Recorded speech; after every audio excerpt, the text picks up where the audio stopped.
Okay, so I'm live on my channel too, guys. We feel like an old man over here, bro. Wait, how old are you? What's that? How old are you? 34. I beat you, so don't worry. I don't know how I'm gonna do this, but okay. Cool, you? You're a baby. You're a baby. I'm just gonna do it like this. Do it like this. Is my, let me make sure. Oh, I'm gonna have to screenshot that once she goes live. What? Which part? You're live right now, guys. Hi, guys. We're doing, I'm here with Against the Ropes.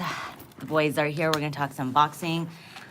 And I have, we have our ugly sweater, Chris, okay, mine, if you guys are offended by what I'm wearing, well then, fuck off, sorry. It's my Christmas sweater. I've had this Christmas sweater. They asked for an ugly Christmas sweater. My pug Christmas sweater is not ugly, so here you guys go. So if you guys get offended, well then just don't look at me. Look at them. Okay, let me turn you guys over. No worries, bro. Can you guys hear me on there? Let me know. All right, kids. Ooh, lots to talk about. Oh, cheesy. Well, shizzles. Did you do a podcast recently? No. Show? Yeah, I don't think so. Not that I remember. Okay, I always get my notes out. So here, these are the guys that I'm with. There you guys go. Are you ready? Are you ready? Look at your sweaters are so cute. I can't wait for you to put your sweater on. Okay. So this is, we're live on their IG also, but the full podcast will go up this Saturday. Yay, yay. Yay, yay. Send us your questions. Keep it clean, okay, guys? Keep it clean. I mean, except my sweater. Yeah, you weirdos. Mm-hmm. You know who you are. Okay, so we got fights, man. We got a lot to talk about. Did you do the sound check already? Yeah, we'll do it again right now with everybody. Okay, so you guys, did you guys read? Oh, not you guys, but I put up a new thing, Mauricio Suleiman, about Dillian White, his suspension. I just posted it earlier today, and then I'm dropping Mauricio Suleiman talking about Joshua. No, not Joshua. Wilder, Where's the camera? franchise champion, Lomachenko, who's gonna be the mandatory Eaters. for the heavyweights. So, Yeah, worse. I've had that interview from the Wilder, but I There you go. forgot to post it, so All right. it's a little dated, but you'll see. You get it, I'll guys. put it on right now. Just wanna show So off make the sure you guys Spanish like, shirt. share, Big subscribe. sister. I mean, Check out their podcast also. Hey, Jimmy, how are you? Jimmy Lennon Jr. Jimmy Hey. Ferris. He used Aw. to play for the Pats. What happened to the Patriots? First of all, we should have had those touchdowns. We should have had this game. I'm really, really upset. But, you know. And no, we did not have another Spygate. You guys, settle down, okay? Settle down. We did not spy on the Bengals. I don't know who spied on them, but I don't think it was us. You guys probably showed how to do it.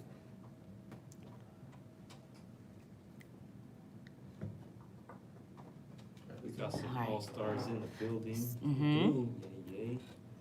Terrible. Oh, That's yeah. awesome. They need to be. Yeah. That, man, I had my glasses on too and I saw it. Am I able to save That this just picture, did bro? not. It was bad. Even people that didn't even like the Patriots, they felt bad for us because they knew how bad it was. Screenshot on your phone. Oh, I guess I can screenshot it. Anyways, Jimmy. How did you send it? Through Instagram. I'm I just screenshot it. not. Wait, fifth? No. Oh, Miss Universe was amazing, guys. Did you guys watch Miss Universe? No, I saw some of the highlights. Oh my goodness. So I like South Africa. You have no idea. It's pageants, obviously, if you, I think I told you this before, that's what I did for when I was a kid. So watching pageants it was like a religion to me. So watching it, I'm like watching football, boxing, and I'm like, oh, Miss Universe is on. When I, Miss Philippines was a former, and she was probably one of the best Miss Universes out there. And I don't know if you go back and look, they were trending on Miss Thailand. Man, they were ripping on her because she basically copied Miss Philippines dress from last year.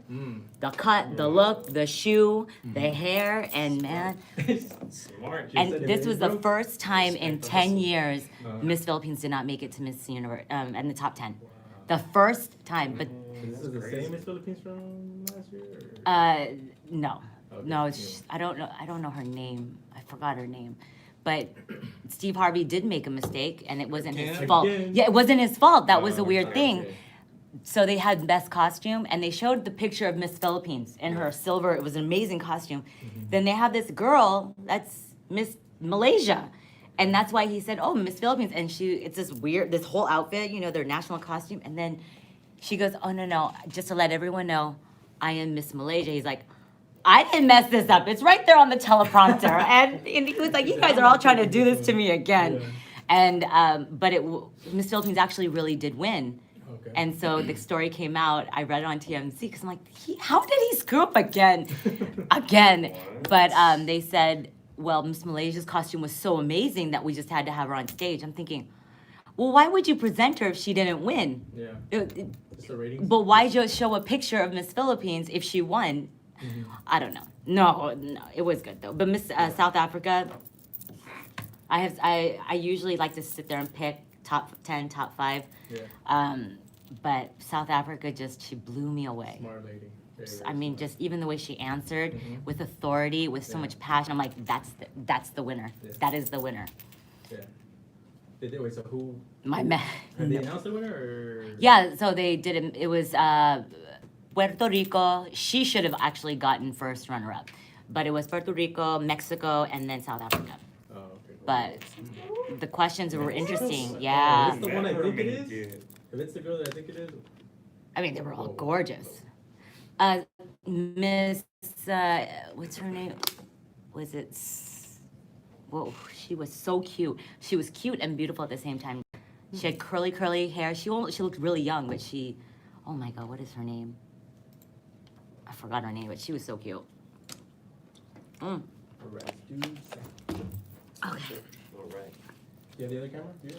Oh my, oh, do you No, want me no, to no. take this I have it off? right here in my- Okay. I'm gonna take this off? Sure. Okay. Oh my God, it's gonna be challenging. One of those. Send us questions. Yeah, I don't know which Remember, one keep to it wear. clean, keep it clean. Pick your poison there. Got like There the you go. mufflers on. One of those. Oh, let me put this on. All right. Oh, okay. Oh wait, ow. Where'd it go?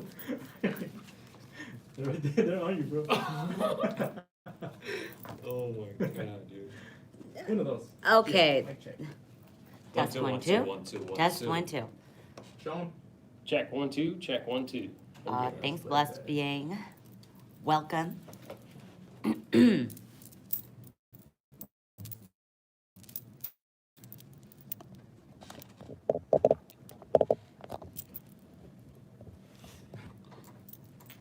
Good. Oh, we're gonna talk about that, Evie.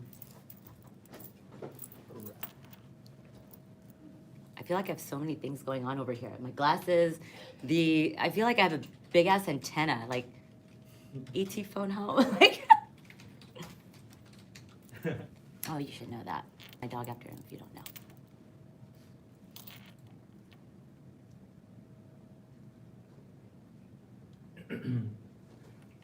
Joshua Ruiz soundbite? Oh, yeah. No? Alright. Y'all ready for this?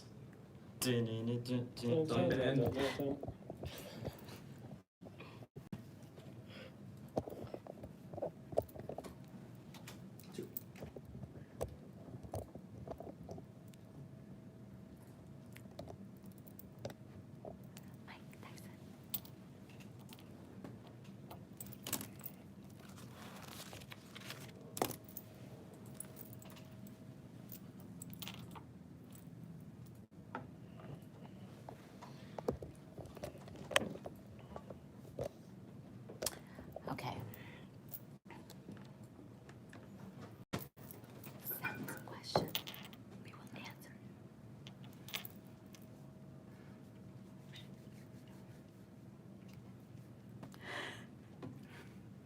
I got. We're gonna talk about that. No. He's penalized. He lost the belts.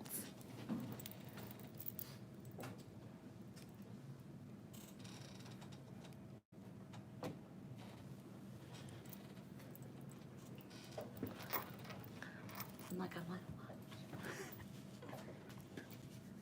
This one.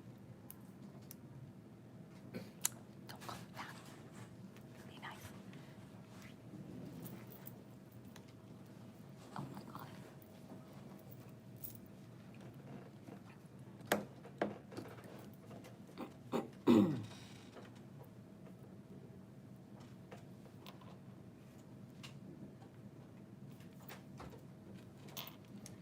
All right, what's up, everybody? Welcome back to another episode of Against the Ropes. I am Gio Garcia. I am alongside Christian. Let's get up for episode number 66. 66. What's going on? It's going. It's going. It's going, and we have an all-star crew here in the building. And they're dressed. We are dressed. To the occasion. She's back for the second time. I am. Can I get a two-time? 2 time. Thank you, gentlemen, Cynthia. for inviting me on. Miss Cynthia, Miss Conte. Cynthia Conte. Welcome. Ah. Hey, let's go. Welcome back. Oh, it's great to be back. Gotta talk some boxing. We have a lot to talk about, Yeah, gentlemen. Huge weekend in boxing. Probably the biggest weekend in boxing, right? Yeah, I would Biggest say. event Mhm. of the year. Mm-hmm. Yeah, and we also have our expert, good friend here I don't know about all that. from Just Boxing, Mr. Sean. Welcome back. Hello, Thank Sean. Just Boxing. You guys clapped for me and everything. Yeah. Get a clap here, man. Everybody gets a clap here. Did you get a 2 time though? How many times have you been on? This is my third. Okay. Third Well, time. you don't Three get. time? Yeah. Man. Man, welcome. Good to have you guys here. Mm-hmm. Damn, so big. Well, what weekend should we of start boxing. with? I say we start with that. With the heavyweight division. Let's just get into it. You got to. It's have to. the elephant in the room. It is.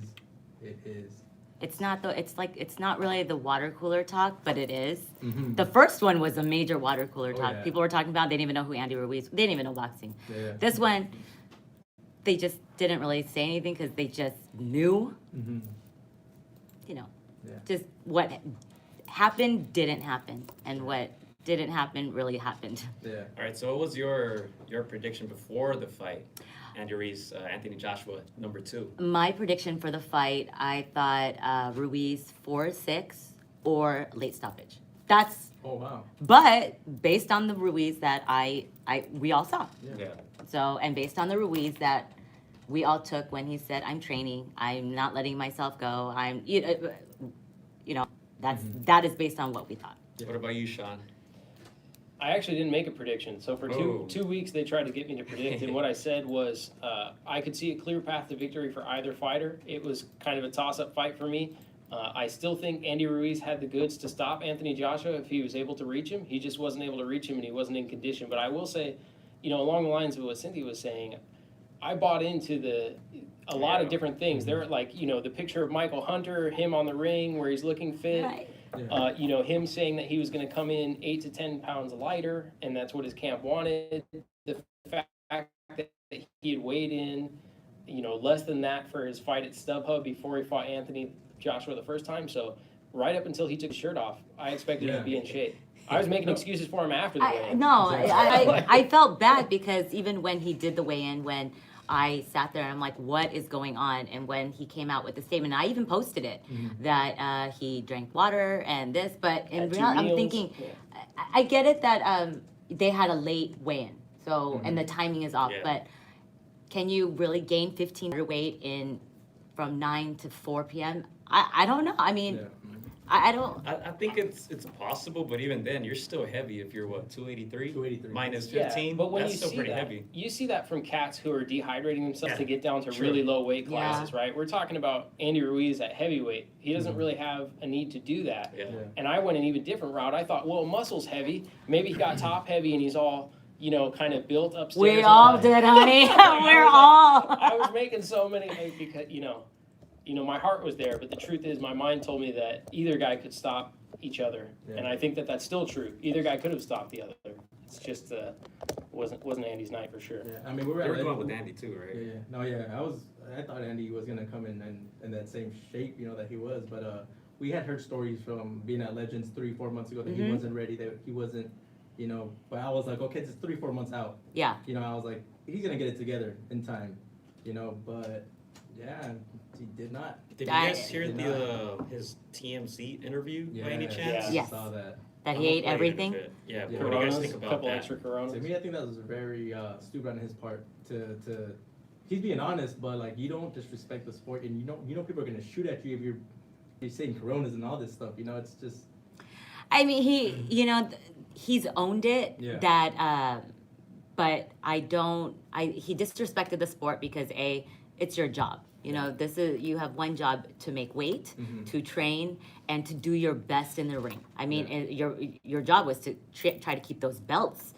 And it was just one was discipline, one was not. And I understand that the lifestyle, the fame, the money, everything got to him.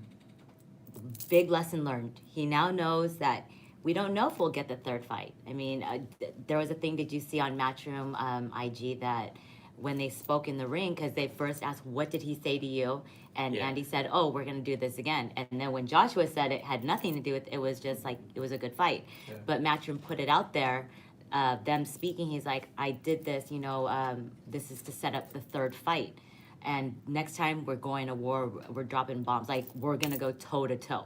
So I think maybe if it's a third way, the way Andy was the first time, and then the way Joshua was this time, I see that happening all around. Like, he was able to keep him out of the pocket and keep him at bay.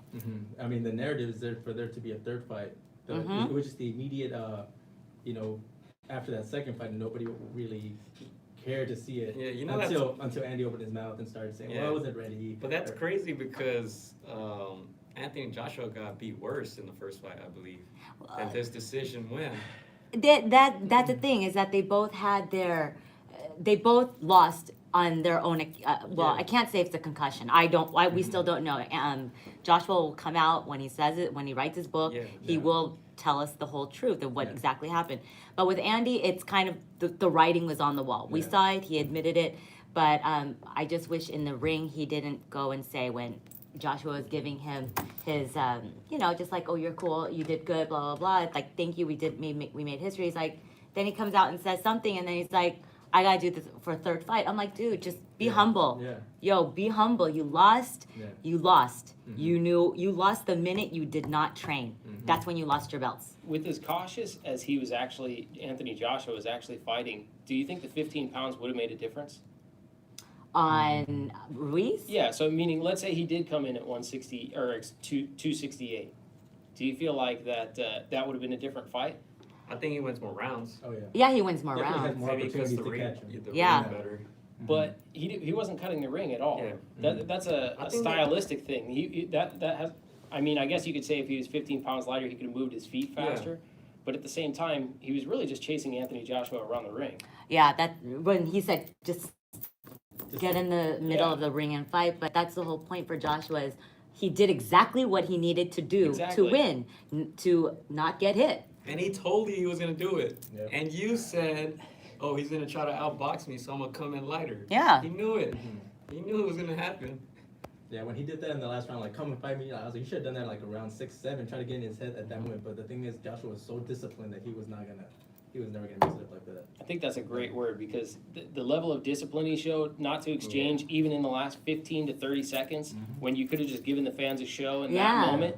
He was still on that, no, I'm staying out here, I'm staying on the outside. Like, even when he had him hurt and Andy Ruiz started to fire back, he would immediately disengage. It was an extremely disciplined performance. Here, let me play the short clip if I may.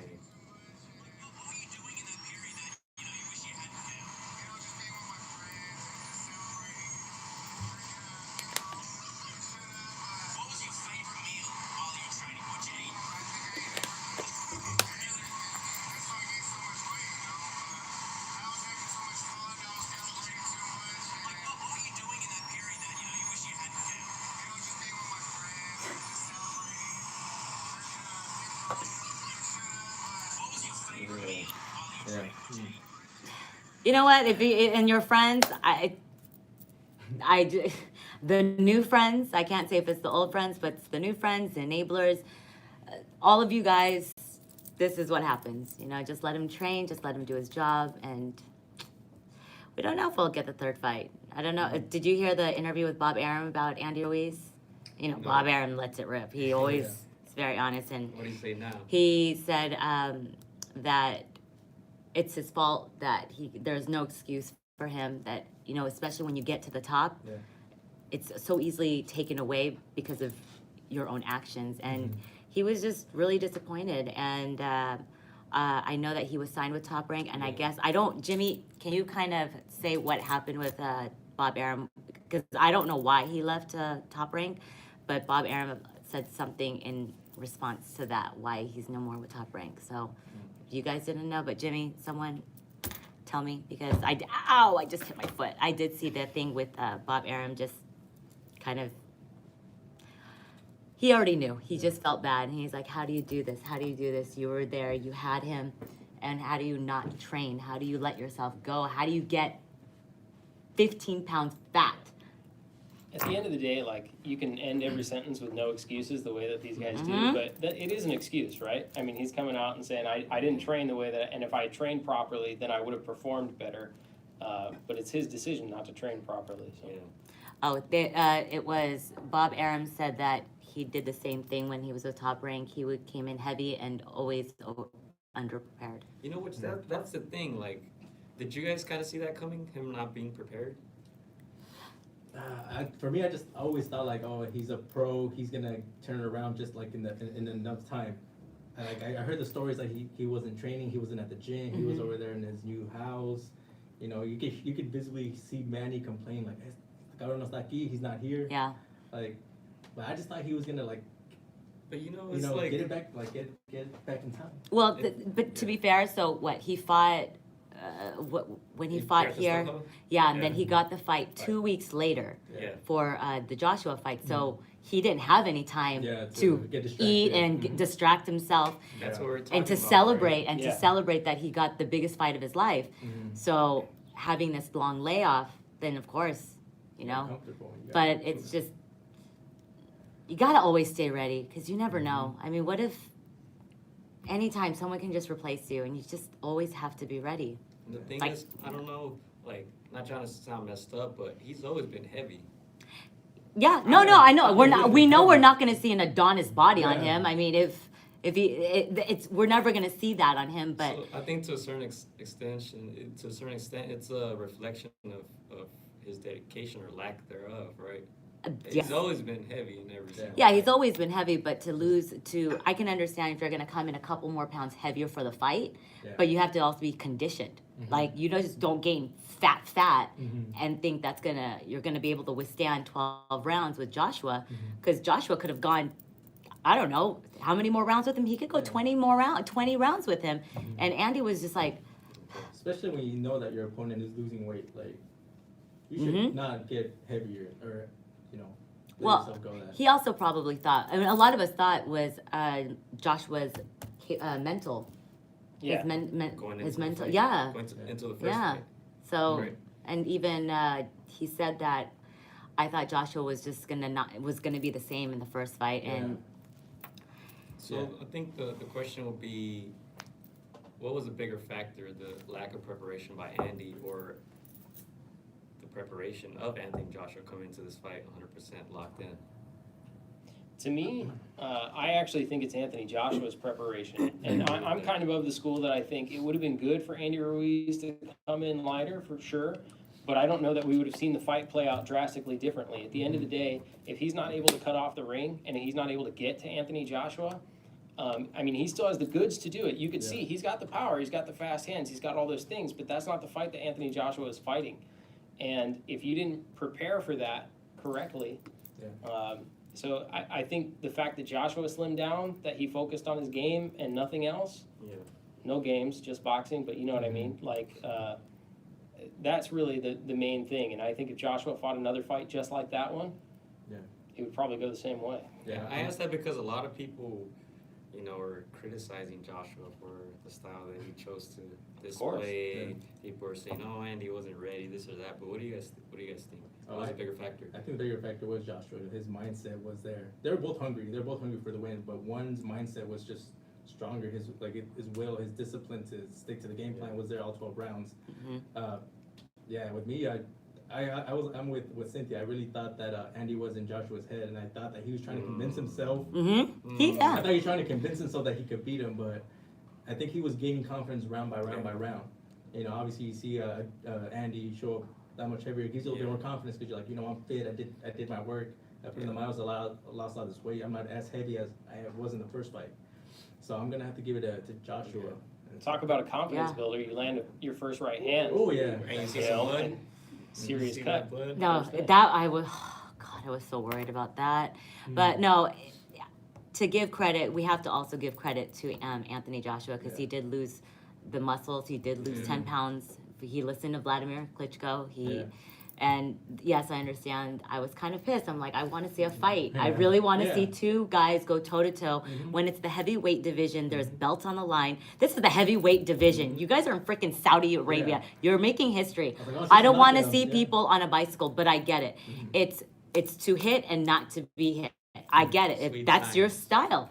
And if you're able to do it, if you're able to get in and out of the pocket and still and win by rounds, then so be it. Then your career is going to last a lot longer than the people who are going to be get hit in the head so much more. With as big a legacy fight as this was for Anthony Joshua and his need to kind of get those belts back, this is one of those ones where you win tonight and look good some other time, right? The number one thing that he had to do was win.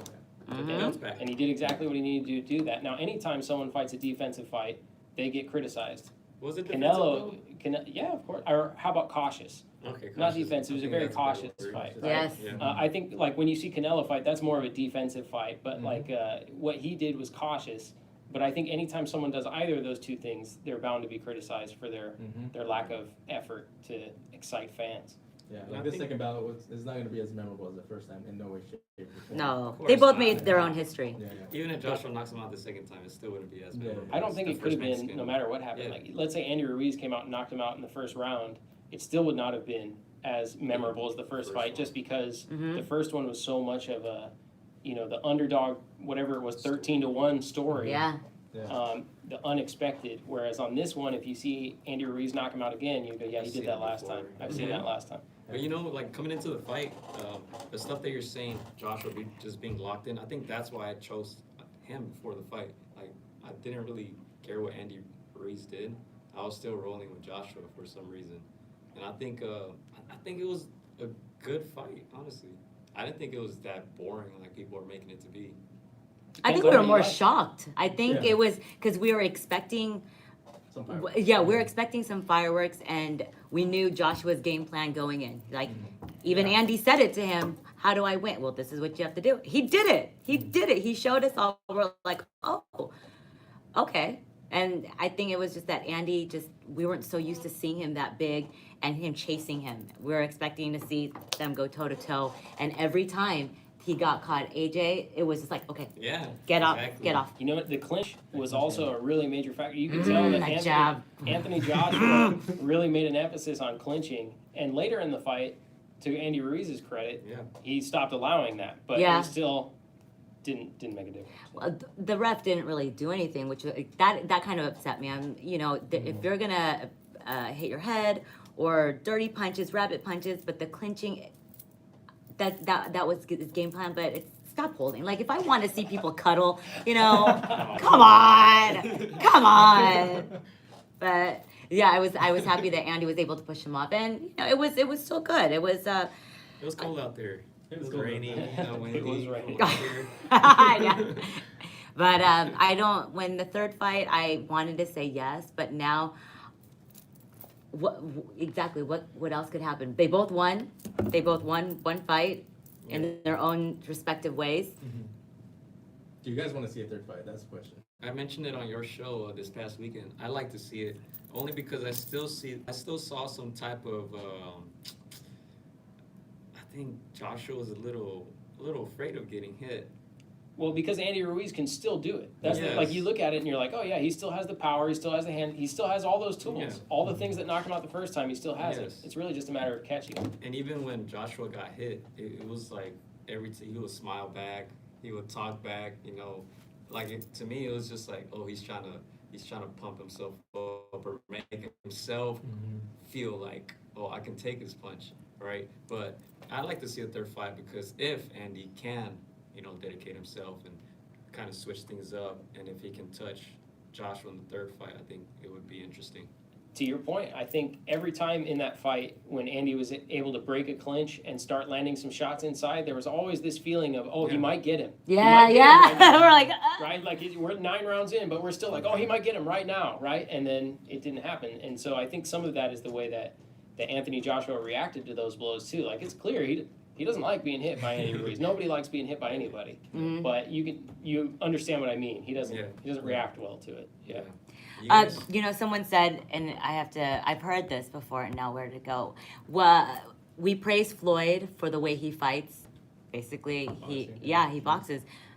We praise him, but then when AJ does it, it's he gets shit. I would I mean, he- disagree a little bit because many people do not praise Floyd for the way that he fights.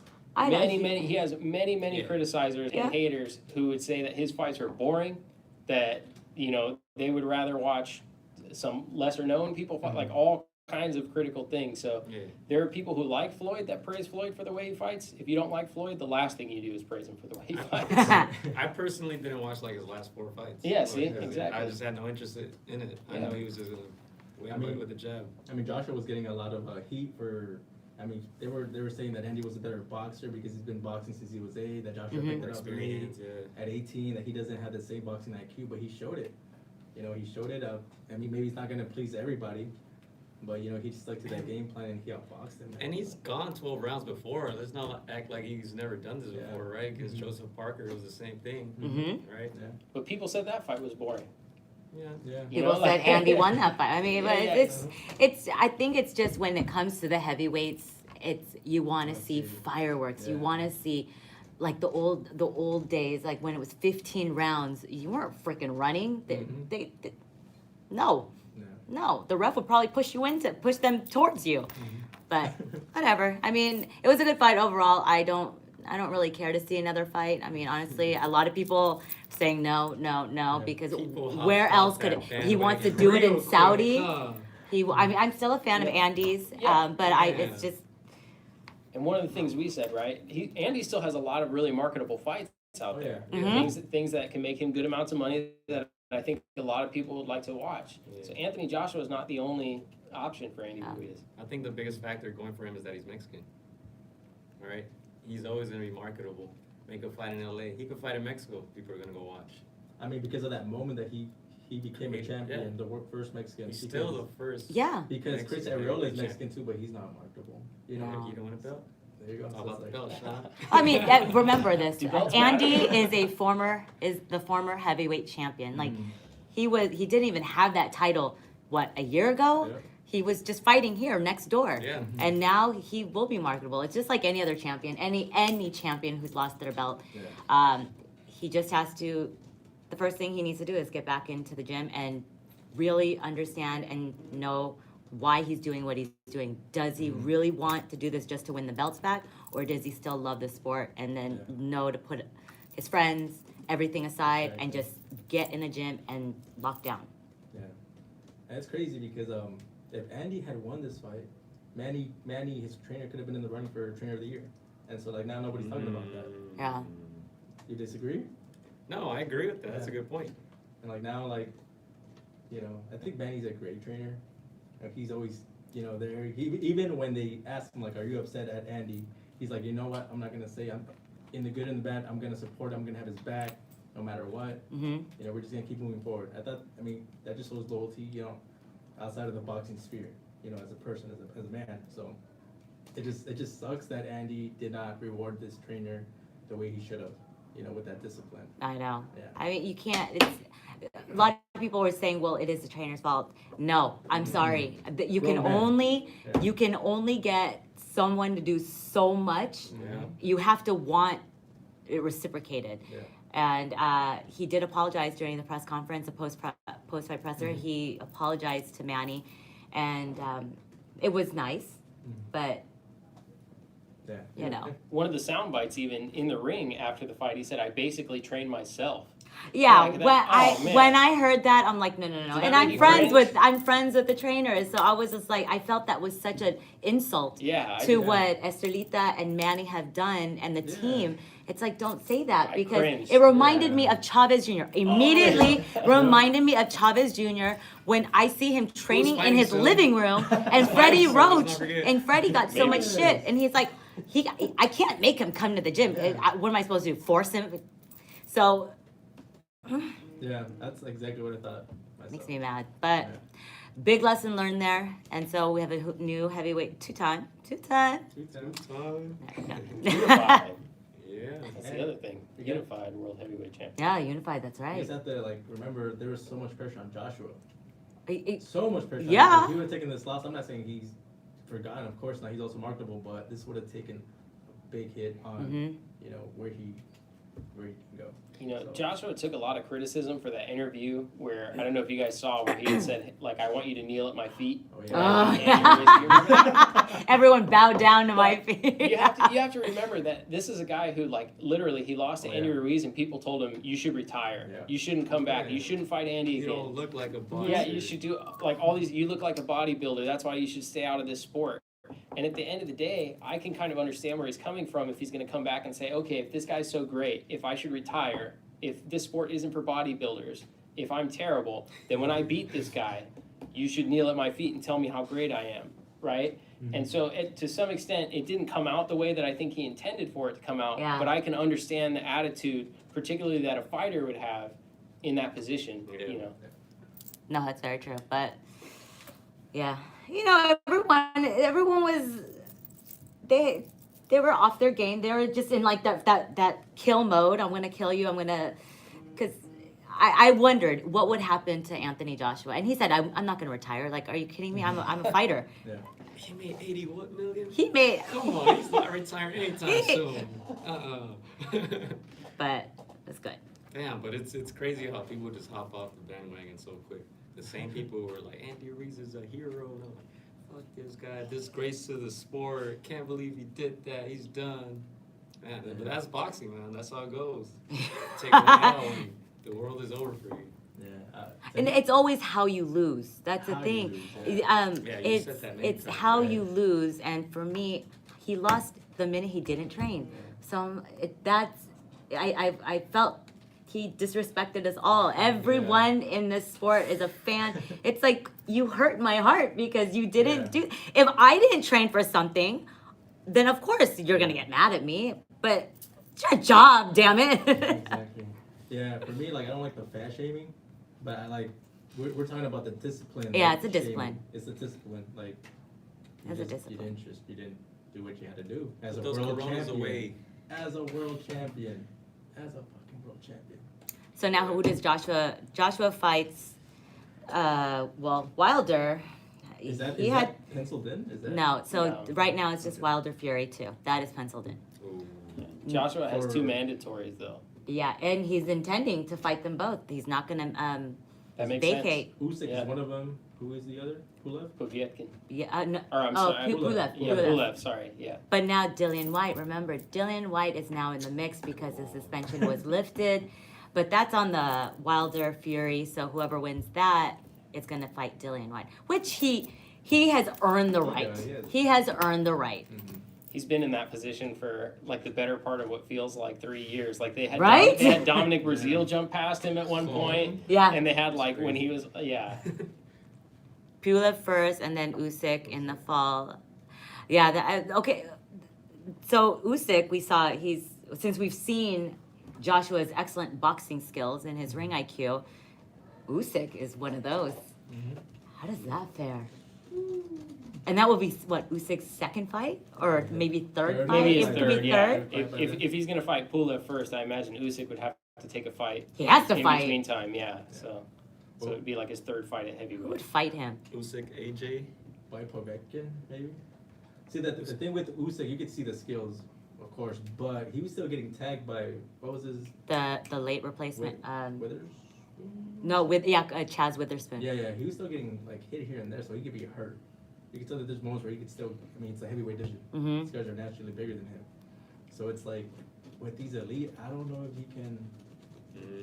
But Well- who looks like He'll he was gonna fight like Carlos Takam or something like that, Yeah. right? Yeah. When That's that good. fell out, like that would be an interesting step up at the heavyweight division. Oh, So, Usyk and Chisora are fighting in March. or Chisora, yeah. Chisora, okay. That's right. That's a good test for him. Good test. Yeah, it is. That's a good Yeah, test. that's great. Yeah, anybody like position 5 through 10 is a Yeah. good test to see. So what's next for Andy though? What's next? What's his name in PBC stable? There was is it Kaunaki?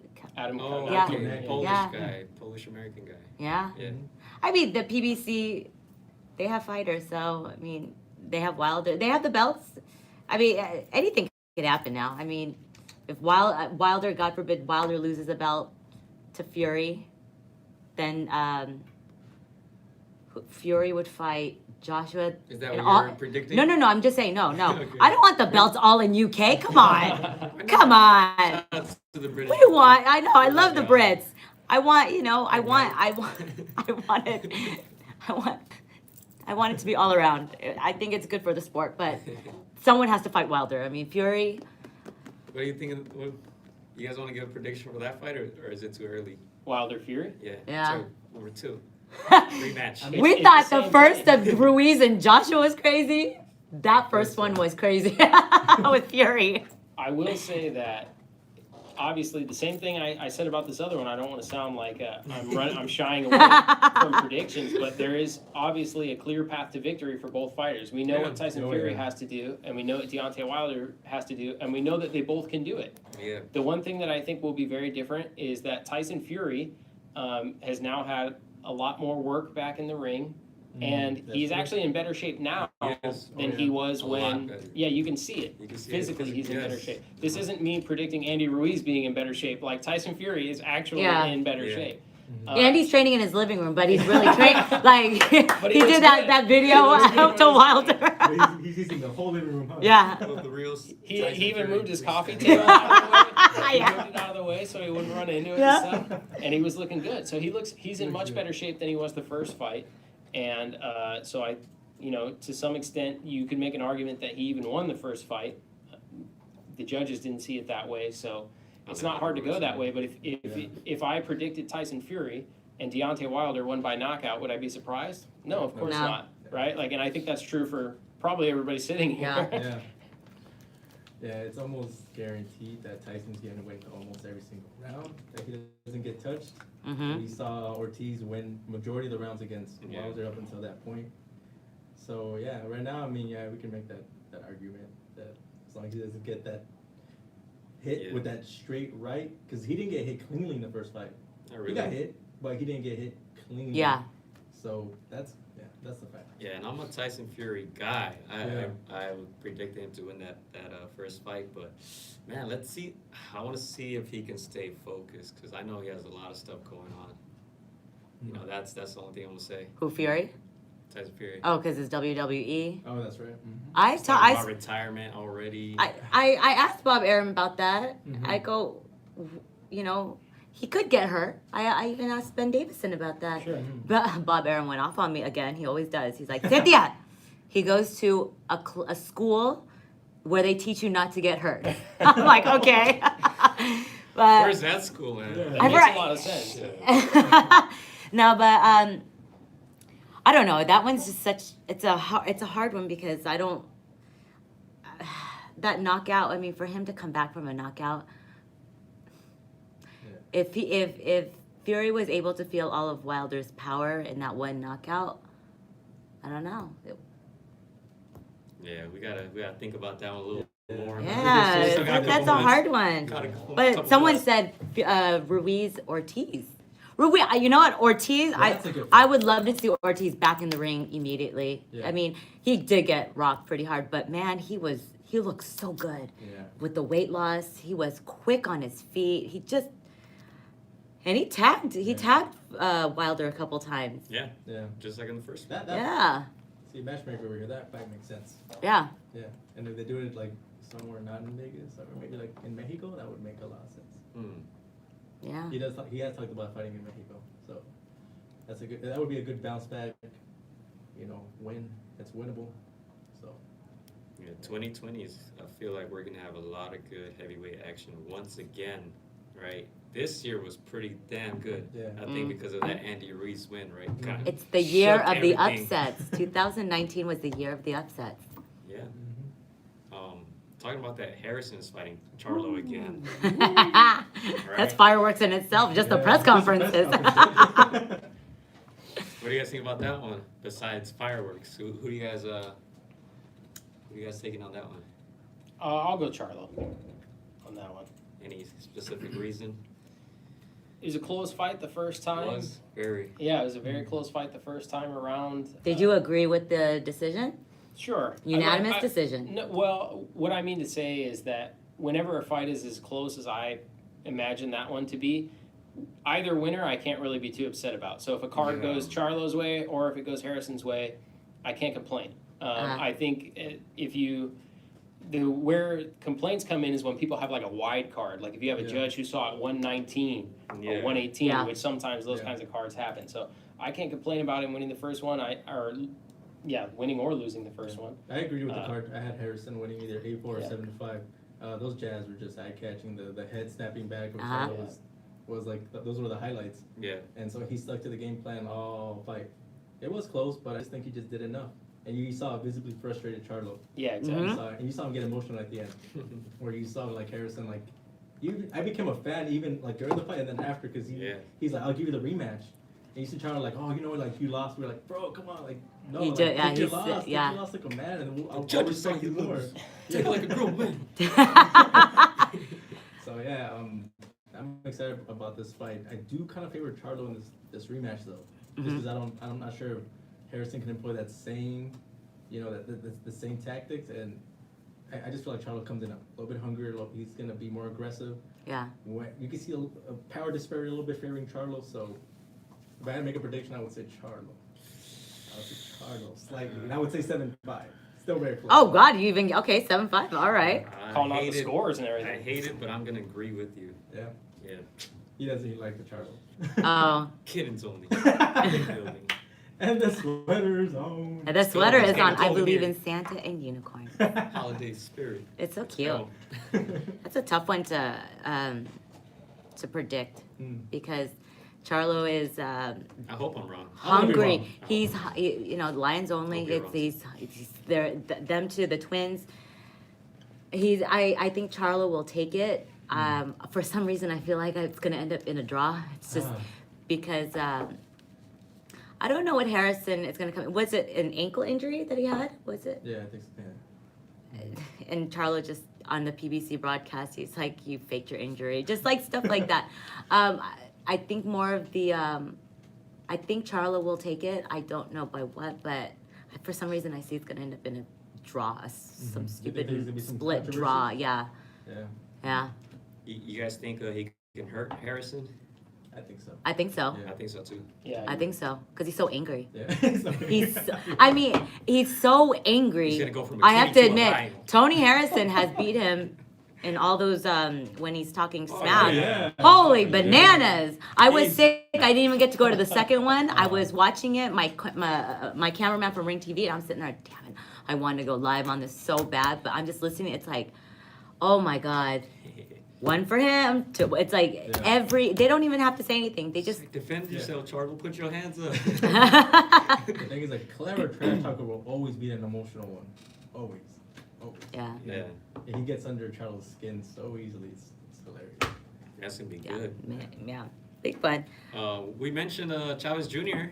Oh, yeah. against So I Daniel don't. Is this Jacobs. fight? Yeah, is it happening or I not? don't know Okay. because There's an asterisk. Give us some context. there is Imagine. I saw on Eddie Hearns, I think it was Eddie Hearn or Matchroom that they said their tests from WADA, not VADA or anything, WADA, have passed. They did blood and urine. It's weird that the fight's supposed to happen in what, 2 weeks? Yeah. But there's they've sold tickets. Okay. It's selling out apparently in Arizona, but I haven't seen a lot of PR for it. I mean, I haven't seen Maybe posters. because I of haven't. that. And Chavez is also still suing Nevada, and Bob Bennett, and then what is that? NSAC, Nevada State Athletic Commission. Mhm. It's crazy that they're able to extend his suspension for a license that he's not even, a state that he's not even licensed in. Mhm. A little telling. It's weird. Yeah. I don't know how this is. I don't know how. But Gabe Rosado is supposed to be on I deck was gonna just say, in case. Jacobs have is a gonna fight feeling. either way because Rosado He's on the Rosado's card. stepping. Yeah. For sure. Rosado's on the card regardless, but I see him. He's training in his living room. I saw Chavez's change. That's the new thing. But did he move the coffee table out? I don't know. I don't know about that. I mean, if he's able to fight, he doesn't have to lose weight. Because I always said the minute when he fought Canelo, the minute he stepped on the scale and made weight, that's when he lost. Because Yeah. he can't make weight like that. Mhm. But I don't know for this one, for Jacobs. Yeah, the advantage that Chavez Jr. had in the past, the same as Nonito, he was the guy that could make weight and just be a bigger guy inside the ring the night up. Yeah. He doesn't have that luxury anymore, and he's past his peak.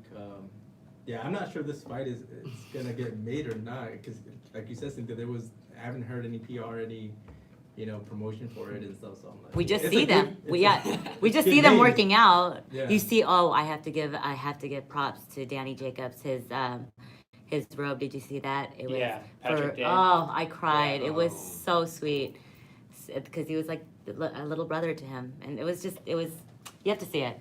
It's you'll cry. It was a nice gesture, nice little dedication to him. But can we first talk about you just mentioned it, Inoue and Donaire? Oh my god, Okay, that was a sick fight. we have to talk about this fight Let's do it. because no one thought. I told Donaire, I go, honestly, I thought it was one and done. Yeah. Because Monster is the monster for a reason. I did not expect you to take him into deep waters. You were controlling that fight at the beginning. You were the aggressor because Inoue is usually the aggressor. And you cut him. I mean, it was Yeah. blood. I honestly thought it might get stopped. And I was going to be pissed if it got stopped because I wanted to see them fight. But Donaire said he didn't really care about the fight. He wasn't one of those fighters that took advantage of it and, like Otto Wallin did with Fury. But he's like, I didn't want my fight to be stopped. I wanted to be able to stop it because it was a knockout or it was by decision or, something. But I didn't want that. He's like, I'm a veteran at this, so I wanted to just show my skills in box. I'm And like, you interviewed him recently, right? Where I can we did. check that out? you could see it on, I split it up in a couple. There is one interview on Ring Digital, which is Ring TV's YouTube channel, and the rest is on mine, The Real Fight with Cynthia Conte. So one of the videos, he describes this fight, that's on Ring, and the one that he talks about asking Inoue to borrow the trophies on mine.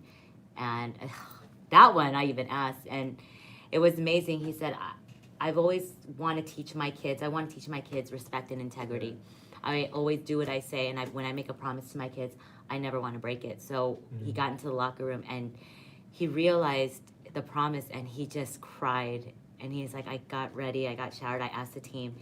And instead, he sat there and thought about it, and then he went and asked Inoue. And And I go, that alone is just, that's heart-wrenching. But that's just mad respect to those two guys. yeah. Everywhere that Nonito fights, whether he fights in Ireland, Frampton, or Yeah. he's always shown class, and he always hangs out with them after, and Yeah. shows that even after a fight we can be friends. We can inside the ring we're Yeah. warriors, we're fighting for our families, for our legacy. But Yeah. outside and you see the love that he gets from Mhm. yeah. so He's a it's world crazy. class, Yeah. future Hall of Famer. Mhm. He was now elevated because Luis Neri didn't make weight. So Yes. now Again. he's fighting Ubali. Uh-huh. That's a good fight. That's a good Honestly, fight. I kind of wanted Naoya to fight Ubali to take revenge for his brother's loss. Uh-huh. But I'm so happy for Nonito that he's able to fight contention mode, Yeah. WBC belt. I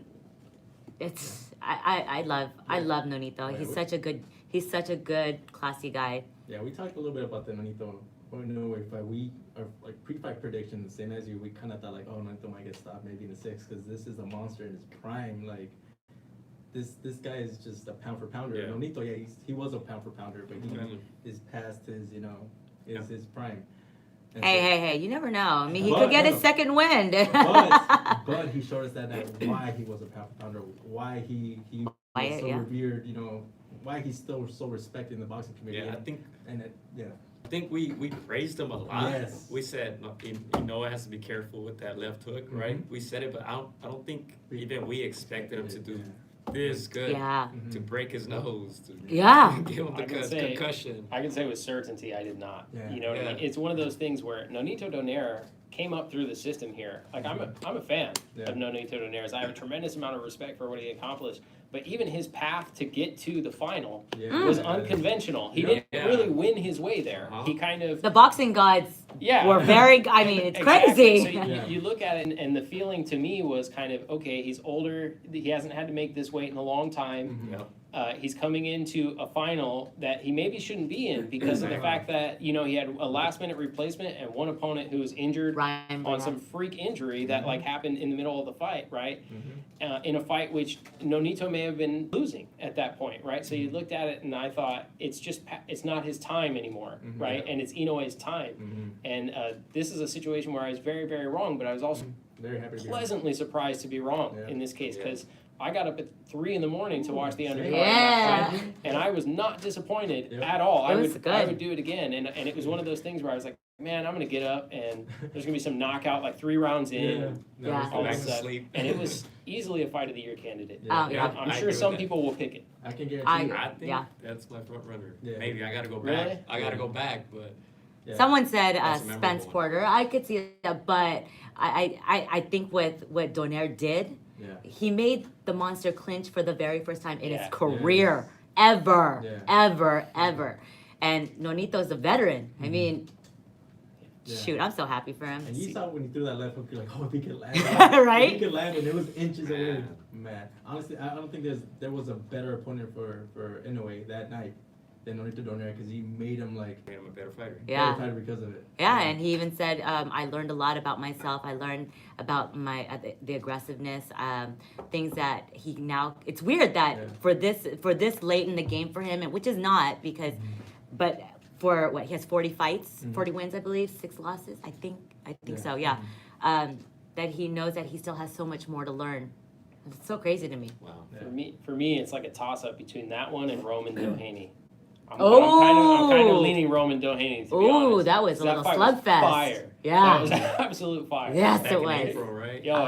right The here, forum. right The here at forum. the forum, man. Oh, Ooh, I no was- one expected that too, and I was so happy. I was like, Yeah. God, I, think I like I'm blood. kinda So. leaning towards that one, Yeah, but just going back to Nonito being in that tournament, but just looking at it, I'm like, I don't even know if he wants to be in the final, right? Right? Yeah. Like you're gonna face Inoue most likely, and we knew that was dangerous territory.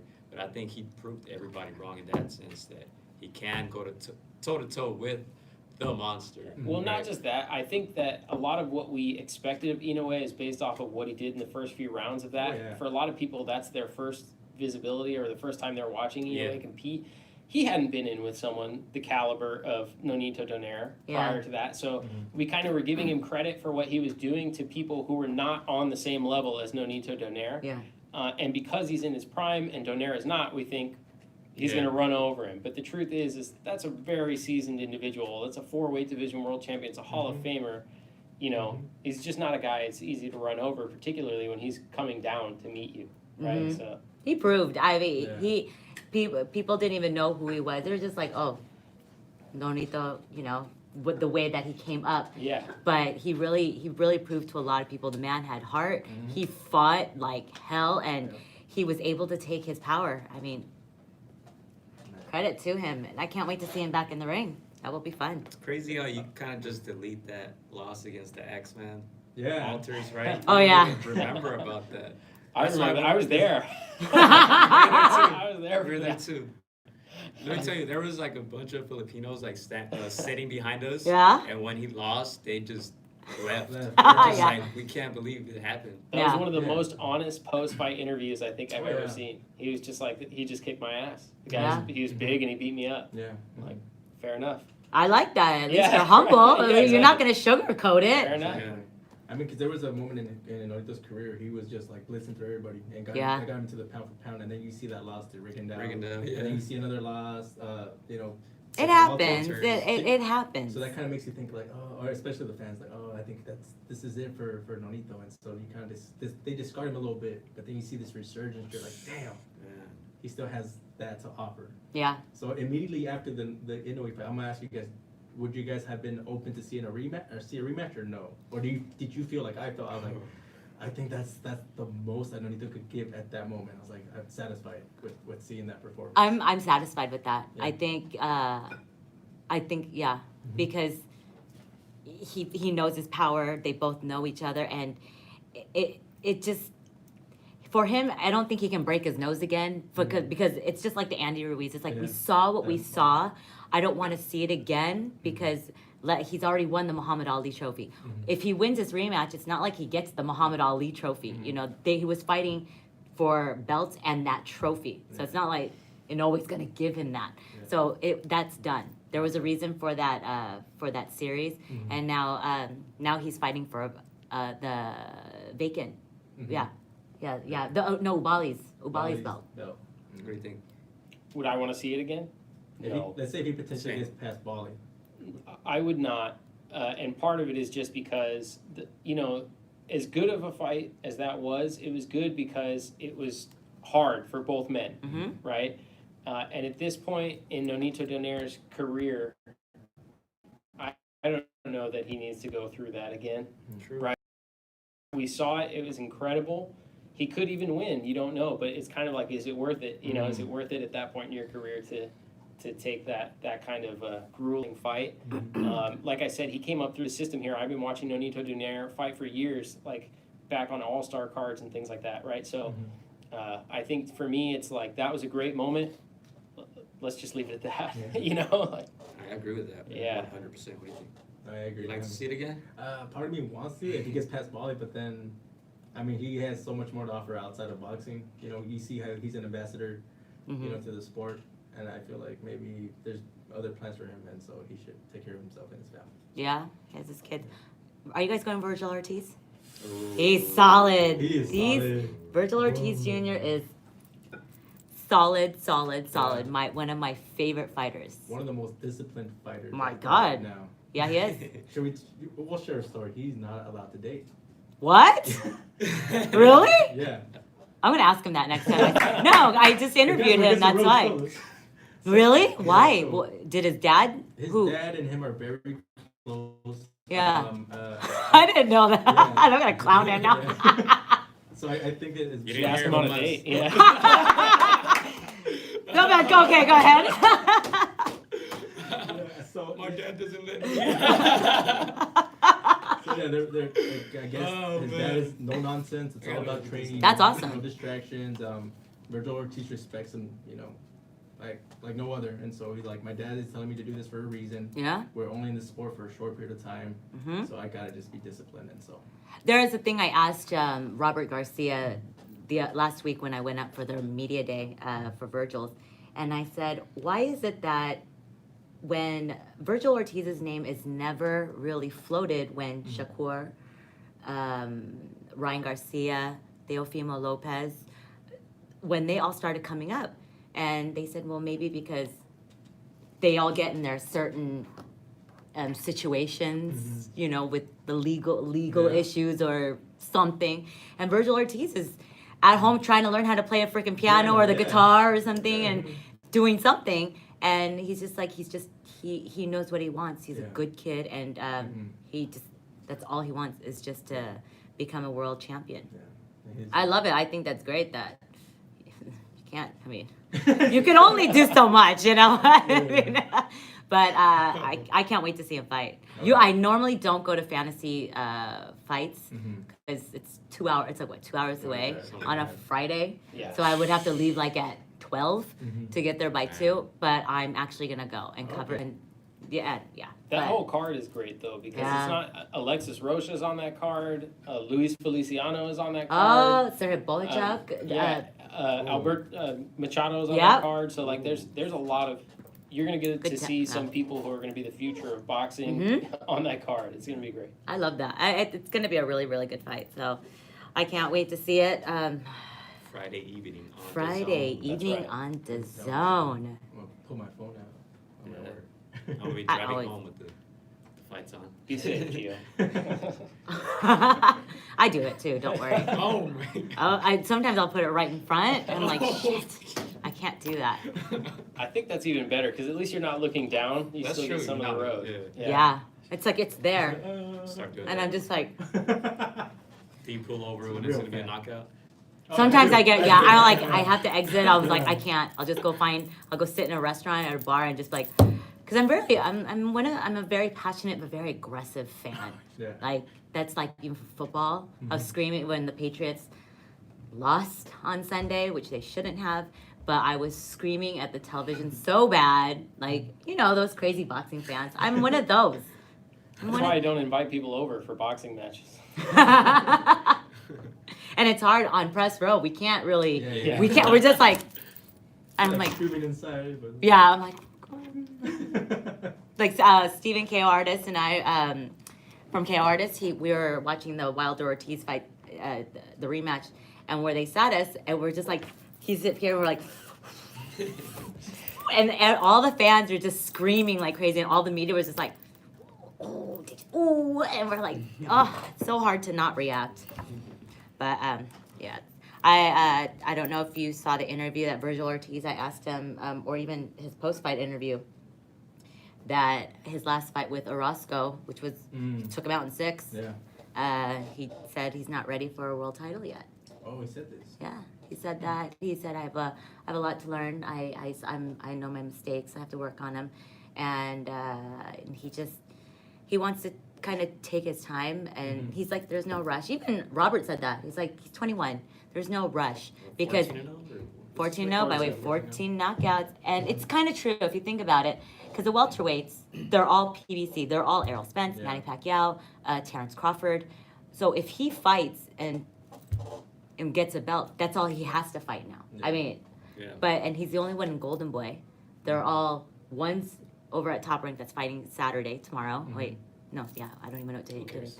And then the rest are at PBC. Errol Spence, we don't know when he's coming back. Keith Thurman, Sean Porter. But he did tell me who he would fight if it was a step-up fight. It was on my interview. I'd tell you guys go watch it, but I'll tell you. As a step-up fight, Keith Thurman, he would want. Oh wow. Yeah. That's a bit more than a step-up fight. Yeah. Yeah, I think there's like a level between where he is now and Keith Thurman that he should. But you never, explore first, but you I never think. know. You never Yeah. know. Mhm. You never know, because guys who've never been dropped, he's taken out in less than 6 rounds. Yeah. But this fight, he wants to show he can box, because Kinda people reminds- say he doesn't box. Kind of reminds me of Teofimo Lopez, right? Yeah. Fighting. He's Richard fighting this Commey. Saturday. Yeah, but you see, like Teofimo Lopez is a great example of someone who had a score of successive knockouts and then came up against a durable opponent Mhm. because Mhm. at a certain level, people Yeah. stop just going down, right?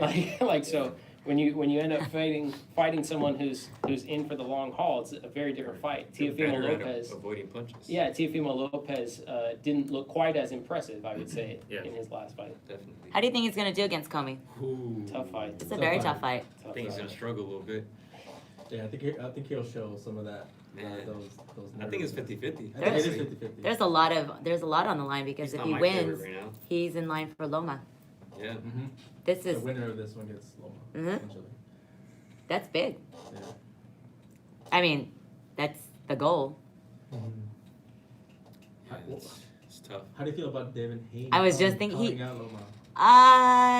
I like it, but he just had surgery. Did you see? He had His his, shoulder. so he'll be Devin? out. Yeah, Wow. Yeah. shoulder surgery. Yeah, his shoulder surgery. Mm-hmm. I think Devin Haney. I love him. He's like my little brother.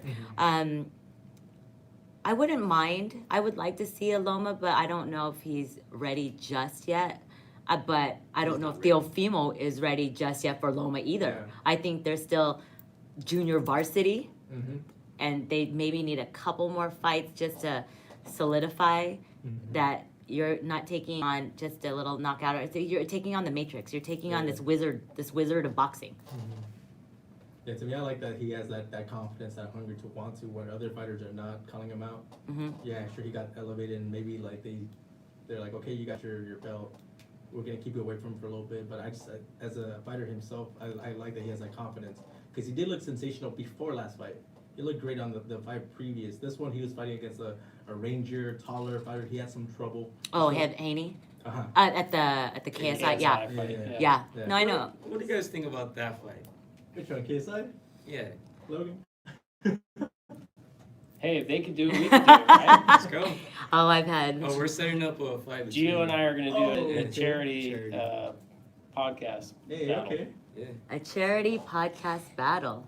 Okay. We're going to fight for charity. is One what round? he said. Okay. 3 rounds. Gio said he only needed 2 hours. I told him, I'm an old man. I need a full camp. I need like 8 weeks. He know? said, give me up to Summer 2020. we could do it. I'm trying to set up a fight. Actually, Ooh. no, not me. Oh! No, actually, I would. Actually, I would.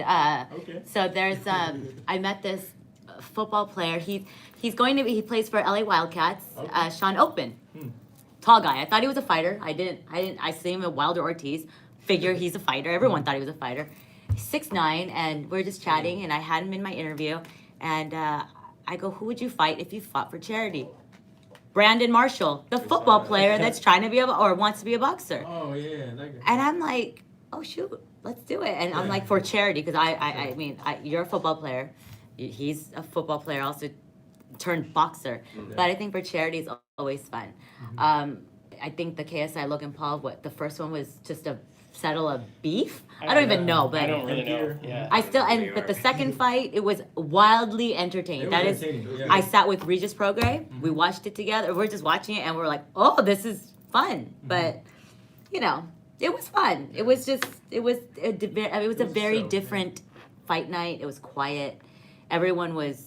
I mean, maybe I'm old and I don't really know all these YouTube influencer stars, but every time someone walked in, everyone would look to the left from where we were at, and we're like, "Who's that?" We have no idea. And one guy looked, I swear, he looked like Jesus. I'm like, "Oh, he looks like Jesus." He had this robe on. And they're like, "No, his name is," I don't know if it was Jesus or Jesus. I'm like, "Oh, shit." And I'm just like, "Oh." Yeah, that's Chewy.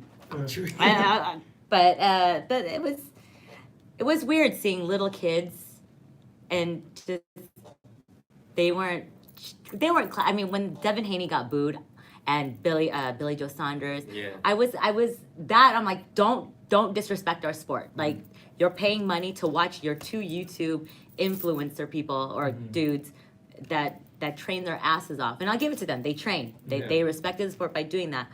But get in the ring, you should have told all your fans ahead of time, all your millions of fans, don't boo. Please cheer on the people here and, at a fight. Fair enough. I think in a lot That of is ways, my 2 cents on that. in a lot of ways, that little experiment backfired because I think that was an attempt to capitalize on a lot of kind of youthful, young fans and say, hey, you know what, let's put Billy Joe Saunders in there. Devin Haney's turnaround on that was something like 5 weeks or 4 weeks or something. He had just fought before that. The idea of getting him on that card is to say, hey, let's build up a new audience for him because these are guys who have strings of spectacular knockouts. Yeah. This is a guy that Billy Joe Saunders should be able to take care of, a guy that Devin Haney. Like, the reason you put white chocolate on after Devin Haney is because you think you can capitalize on the fact that he looks like one of the guys that's in the main event. Like, you're going to draw all kinds of fans that are going to say, hey, that guy, I can relate to that guy. I'm going to follow that guy. And in a lot of ways, it didn't work, I think, for 3 reasons. Is because Billy Joe Saunders and Devin Haney's fights weren't especially entertaining. Yeah. And if you were a Logan Paul fan, you probably never want to watch boxing again because you're going to watch that and go, that's ridiculous. They took points away for reasons that They I don't don't even know. understand. Yeah. Logan doesn't even know. Yeah, exactly. Like they don't know how the scoring works and all this, and you're like, and all of a sudden the guy who looks like he maybe should have won, he lost, but I don't understand why. So like I think there was, it was an attempt to capitalize on all that. I'm certain that it worked in the sense that the gate was probably amazing. Yep. You know that those weren't all boxing fans because they were all there for the first card of the night. You could see on TV, everybody's there, right? Which doesn't happen in LA for regular boxing events. Like, people don't come until the end. So, like... They were there to hopefully get autographs and pictures. Yeah. It was weird. Just even walking it's around, I'm like, different, this right? is so strange. Usually People are running up to boxing, like boxers or legends walking through the hallways. They would just pass them and just go find this. I don't even know, someone that has like millions of followers and this girl with makeup. I'm like, Exactly. I have no idea, but it was.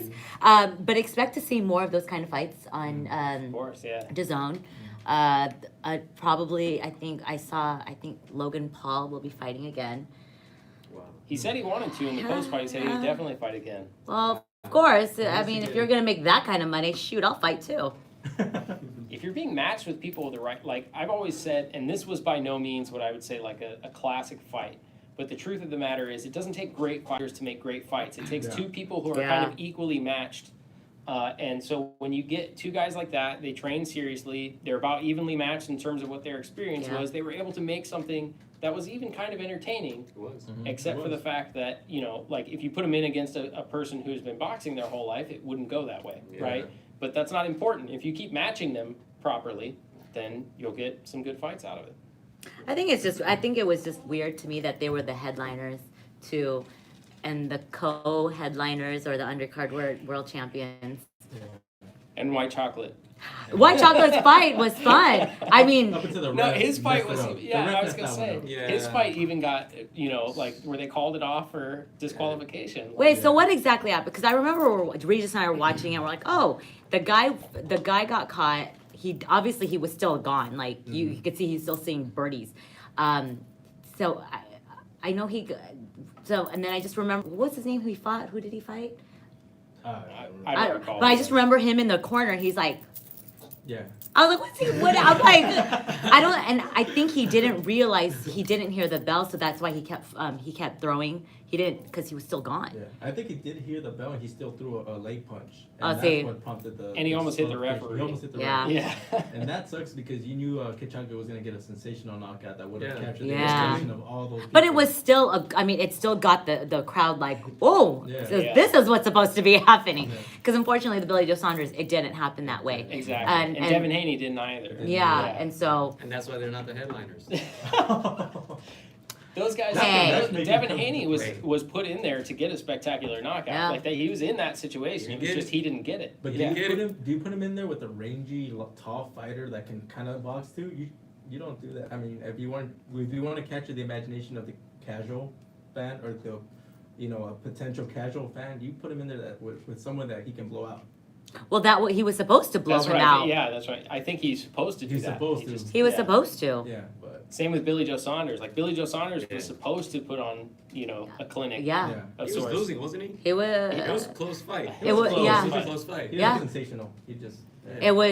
he learned a lot. He learned a lot from that. I asked Ben Davison about that. I asked, did he say anything? He's like, well, yeah, we talked about it. He knows what he did wrong, and he made his American debut, and now sexy Sergio Martinez had called him out. Did you see that? Oh, did he? Yeah. We were trying to reach out to Sergio. Call Lou He got DiBella. his up. Okay. Yeah, With that's the his guy. Conte. Okay, cool. Yeah, it's I saw that he wants to fight Billy Joe Saunders and someone else in 2020. I don't want him to because No. his knees. I mean, after that fight with Chavez Jr. And then the loss with Miguel God. I still Just can't stay see any- sexy and go stay sexy, Sergio. Yeah, because we've seen his stories and he's working out. He's in the gym. He's Yeah. It's not the losing same, weight. man. But yeah, It's- and we're It's big age. fans of It's Sergio. different. Big fans of Sergio, so. But if you bring him in, I want to be here. Hey. Yeah, Yeah. that would be interesting. Maybe we could do a tuna fight with Alfonso and then we'll see from there. Oh yeah. Alfonso, Ooh. ¿te inscribes o no? Hey, make it happen. Make it happen. Yeah. Alfonso Gomez. I know Alfonso Gomez. Make it happen. That'd be good. He used to train. He trained out of my gym when I owned it. Yeah, I remember. That's how I know him. My sister was his strength and conditioning coach at the very beginning. Did he train properly? He did actually. Oh, okay. He did. He did. And then, because I remember looking You at seem him. surprised. I know. Very surprised. Alfonso. I've never seen a six pack on that man's torso in his life. Stop it. Stop Saludos, it. Alfonso. Salud. Oh wait, did you guys see Diego Pacheco? Let's go talk about this. Oh, I love Diego. Good, solid kid. 18 years old. 18? 18. He fought on the KSI, and Yeah. and I've been interviewing him throughout his little career, and I always ask my first question always, do you have a nickname yet? Because they're still trying to find a nickname. Eddie Hearn still haven't found one, but his performance on the on Saturday was probably the best fight of the night. Yeah. Man. He always says he Besides wants the draw, rounds, right? but We like the draw. I like, Povetkin. yeah, the Povetkin and Michael Hunter. That was a great fight. Was a great fight. Yeah. I like that fight with Hunter a lot. Yeah. A lot. I think he wanted to show everyone the first round, but then he got a little winded, and it was a tough He fight. almost did though. Like he was doing really well in the first round. Yeah, but then I think it was the 11th and 12th round. You could see his body it's like Raggedy Doll. I'm like, it's gonna be a draw. Watch, just watch. It was a good draw, a warranted draw. in It my was, yeah, opinion. it was. I was hoping for a draw, surprisingly. People had Hunter up, which I could Yeah. see, but I could see a draw. It was good. Povetkin didn't deserve to lose, or Hunter. Yeah, Yeah. Yeah, it would have been a heartbreaker. yeah. I would like to see a rematch on that one. That'd be good. Yeah, That's a that'd be good rematch. Yeah. But Yeah. going back to the Pacheco knockout, Yeah. man, we were expecting that, right? I think they were expecting it too, putting him right before the Andy Ruiz and Joshua fight. He was like he's the co-main. I love it. Yeah. I love it. No, he was he's solid. He's just a solid fighter. Yeah. He's one of those stays at home, does what he needs to do. He wants to be a world champion. But I was like, take your time. You're young. I know you're young and hungry, but you got time. Taking that same path of Virgil, just Hmm. calm, stay focused, stay disciplined. If he wins, let's just say, if he wins this fight on Saturday, he wants to. I said maybe 7th round knockout. He wants to show he wants to show he can box. People say he doesn't box.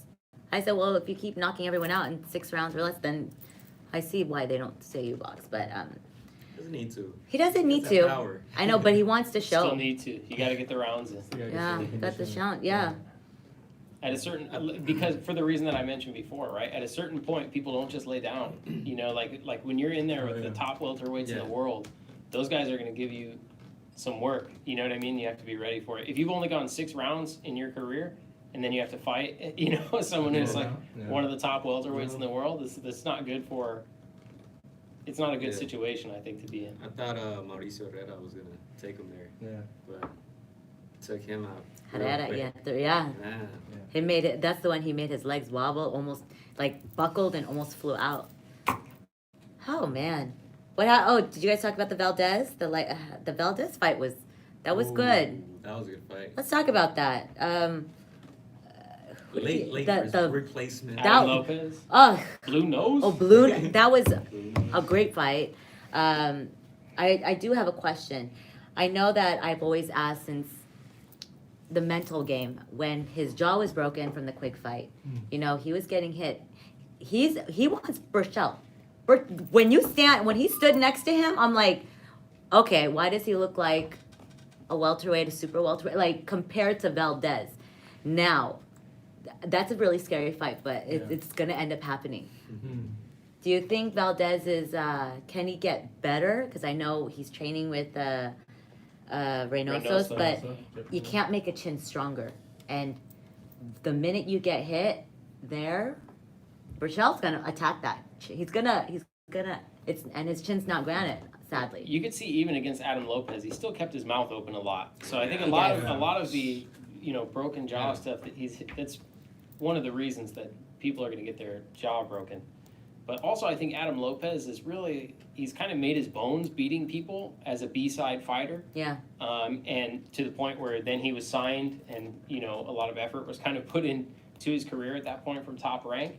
And so I'm not really surprised. I think Adam Lopez is really no walkover. No, he's not. But I think the surprising fact comes from, or the surprising element of it is more like it's a guy who moved up in weight on one day's notice to fight Oscar Valdez. But I wasn't surprised that he did as well as he did. And I kind of felt like it was stopped a little bit too early. Yeah. Definitely. Yeah. Definitely was. I'm not the referee, so I can't see what's going on in the fighter's eyes, but I think Adam was winning the fight, and I think that with 7 seconds left in the round and a full ring behind him, he had just pivoted off and found a full ring back. No doubt in my mind he would have made it out of that round. He would have been able to recover. But at the same time, despite the jaw, I just think the ruthless aggression Oof. of The way he Burchell, walks him, yeah. Oh. and the size differential that you can see between the two men when they're standing in the ring. Yeah. To your point, that's a tall order. I'll make a prediction on that one. I know I give you guys a lot of 50-50s. You're like, I know this one for sure. Not for sure, but I think if you go down the checklist, and you're saying who has the advantage in these different areas, Burchell has a lot of advantages in that fight. Yeah, who is it? Is it Andre Ward? Like the whole team, Tim Bradley, they're afraid for that. They just, Yeah. I mean, I would be afraid too. Burchell just, it's like a whole different specimen. Yeah, now Burchell, Mexican, but he has a different style than the Mexican fighter. You see him being in those wars with with Vargas, and you seen what he does to those type of fighters. So this guy is in his prime. He's a real deal. He's like, he doesn't get as much promotion as the others, Yeah. but he's the one that they're like in a way avoiding because they know how. Yeah, he's dangerous. Yeah, definitely. Yeah, low reward, high risk. So Yeah, definitely. Yeah, dangerous fight for Valdez. Can he get better? I think he's gonna have to. He can get better for sure, but would he win? That's kind of like, I don't know. Burchell kind of seems to have the tools, I think, at this point in his career, and Oscar Valdez is. I don't think for his second fight, in this weight class. exactly. I think they all moved up. Leo Santa Cruz. I keep calling him Peter Frampton. I told him that. He even says he even says they call me Peter Frampton. But he looked good in that fight too. He did. He looked great. Yeah. But they're all moved up in weight. Yeah. So, I mean, I'd like to see Frampton and Leo Santa Cruz. The third one. But Burchell for the second fight, I think maybe like one more fight later. I don't know. We'll see about that. Yeah. And I think, wait, what else is there? Anyone else calling out anyone else? What are the fights? Oh, there's a Gervonta Davis fight. Yeah, Gamboa. Yeah, Oh, that's on the 28th. I'll tell you what's gonna happen. He's gonna knock him out. No, duh. I know. I know. I think it's great. It's out there. It's in Atlanta. No, it's in Baltimore. Excuse me. Wait, is it Baltimore? Baltimore or Atlanta? It's in Baltimore. I think it. I don't know, but it's all I know. It's 3 days after Christmas, and I will not be there for that fight. No. Happy holidays, Gervonta Davis. That's it. He said that is his Christmas gift. Let me see what it say. Who? I don't even know what that says, but there's too many. It was all about Joshua. We talked about Joshua. Did you guys catch any of the other fights this past weekend? Charlo scored a knockout. Oh, okay. The Korobov. I yeah. was so sad. And they were booing him too. Well, were booing. They just no respect. Why are you booing? No, but and that was the fight that I really wanted to see. And then he ended up he threw a left and it just his shoulder popped out. Yeah. Ouch. But Bang Bang Lulu Bang Bang on the undercard, my girl, she got dropped, but she won. She did, That was tough. That's a good fight right there. That was see, girls can fight. Absolutely. Jeez, you just have to find the girls that fight like that. I get it. That's true. Every time someone criticizes, women fighting, I'm like, there are certain people, I'm like, have you just not watched them fight before? Like, has anyone ever seen a boring Heather Hardy fight? Like, I've never seen a boring Heather Hardy The fight. last fight she was cut. Well, no, she got knocked out by it was Serrano. She lost to Serrano, yeah, she lost to Yeah, Serrano. I mean, you guys, I swear. She's another fighter who gets like, I don't want to say no love, but for what she's accomplished, when you hear people talk about kind of all-time women's fighters, she's never in the conversation for some reason. Like, people even say Clarissa Shields before they say Amanda Serrano. Yeah, Amanda Serrano is That's the truth right there. Like, how many weight classes that she's won? 7? 7, 8. Yeah, Wow. That's a real goat right there. I don't know shit about women's boxing. I'll be honest. you better learn, boy. Somehow I never watched a women's. Do you not watch Katie Taylor? Why? Taylor is I another don't one. know. You need to watch. There's You don't some watch really Heather Hardy good fights. Oh, Man, you're missing some good fights. I you think. really are. Yeah. You really are. There are some good fights. We met once before briefly at the weigh-in for, I think it was Aaron Tohill and Oh, yeah. and Maricela Cornejo. Oh yeah. Oh, okay. Yeah. Yeah. Oh, for 360. Yeah, for 360. Yeah, for 360. So that man, there's a lot of There's good missing out. women's fighters. You're missing out, man. Oh Yeah. man, Did you not watch the Maricela and Seniors. no. Franchon Cruz? That was a good fight. When was that? That was over. God, That was right That was here. here next door. Oh my When was god. this? You know what? You have to like try What? to know this stuff. Even the Katie Taylor versus the Belgian chick, that was a good fight. Pursoon, they need a rematch on that. Pursoon won. Pursoon won. He Oh, you actually watched that Yeah. fight, huh? I thought Katie Taylor did enough, but What? I did. No. I thought she did enough. I did No. not like the fact the zone went and followed Pursoon while she was crying. And like, I'm like, dude, Get give off her her. face. Like, she just felt like she got robbed in the Yeah. ring. She just put on one hell of a performance against one of the a future Hall of Famer, Man. and you're gonna try to, you know, To me, But- like, if that It's kid was emotional, following man. you, that Whatever. means you did something right, you know? And I honestly thought that Pursoon edged it out. She just thought worked her at oh, the end. someone said Taylor lost her last 2 fights. Huh. No, Bang Bang needs to get her rematch with the one that she lost her belt. She should have won. And I forgot her name, but when she was trying, I'm like totally gonna spill. I mean, she said that she was sick, but clearly she was in Big Bear storing herself so she wouldn't sign or get the rematch. And now I think she's pregnant now. So, and that was a Wait, fight. who? Forgot her name. She fought on the Superfly card when Let me Bang see. Bang was bloody as. That was when Tom Loeffler was doing the Superfly card over at the Forum. Forum, right? Yeah. Uh-huh. Yeah, I forgot her name. Lulu, if you're watching this, what's her name again?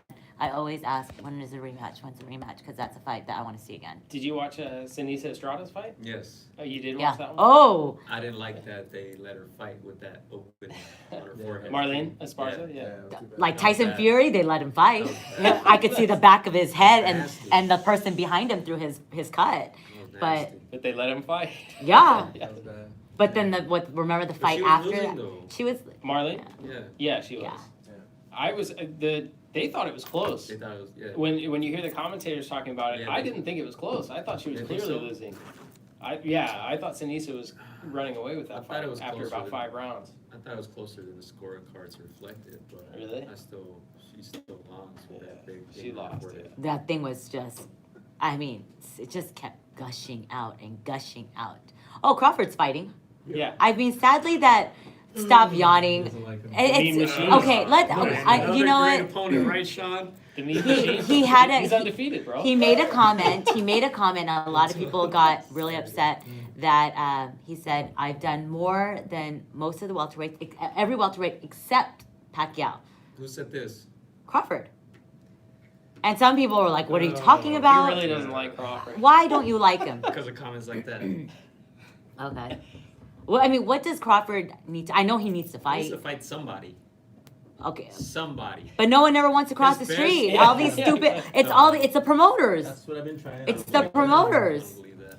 What do you mean you don't believe If that? your best win is against a 122-pound Gamboa, But do you think Terrence Crawford like legitimately doesn't want to fight Errol Spence or Sean Porter or those guys? He's not afraid of any of those. He's not None of afraid those of guys them. are afraid of each No. other.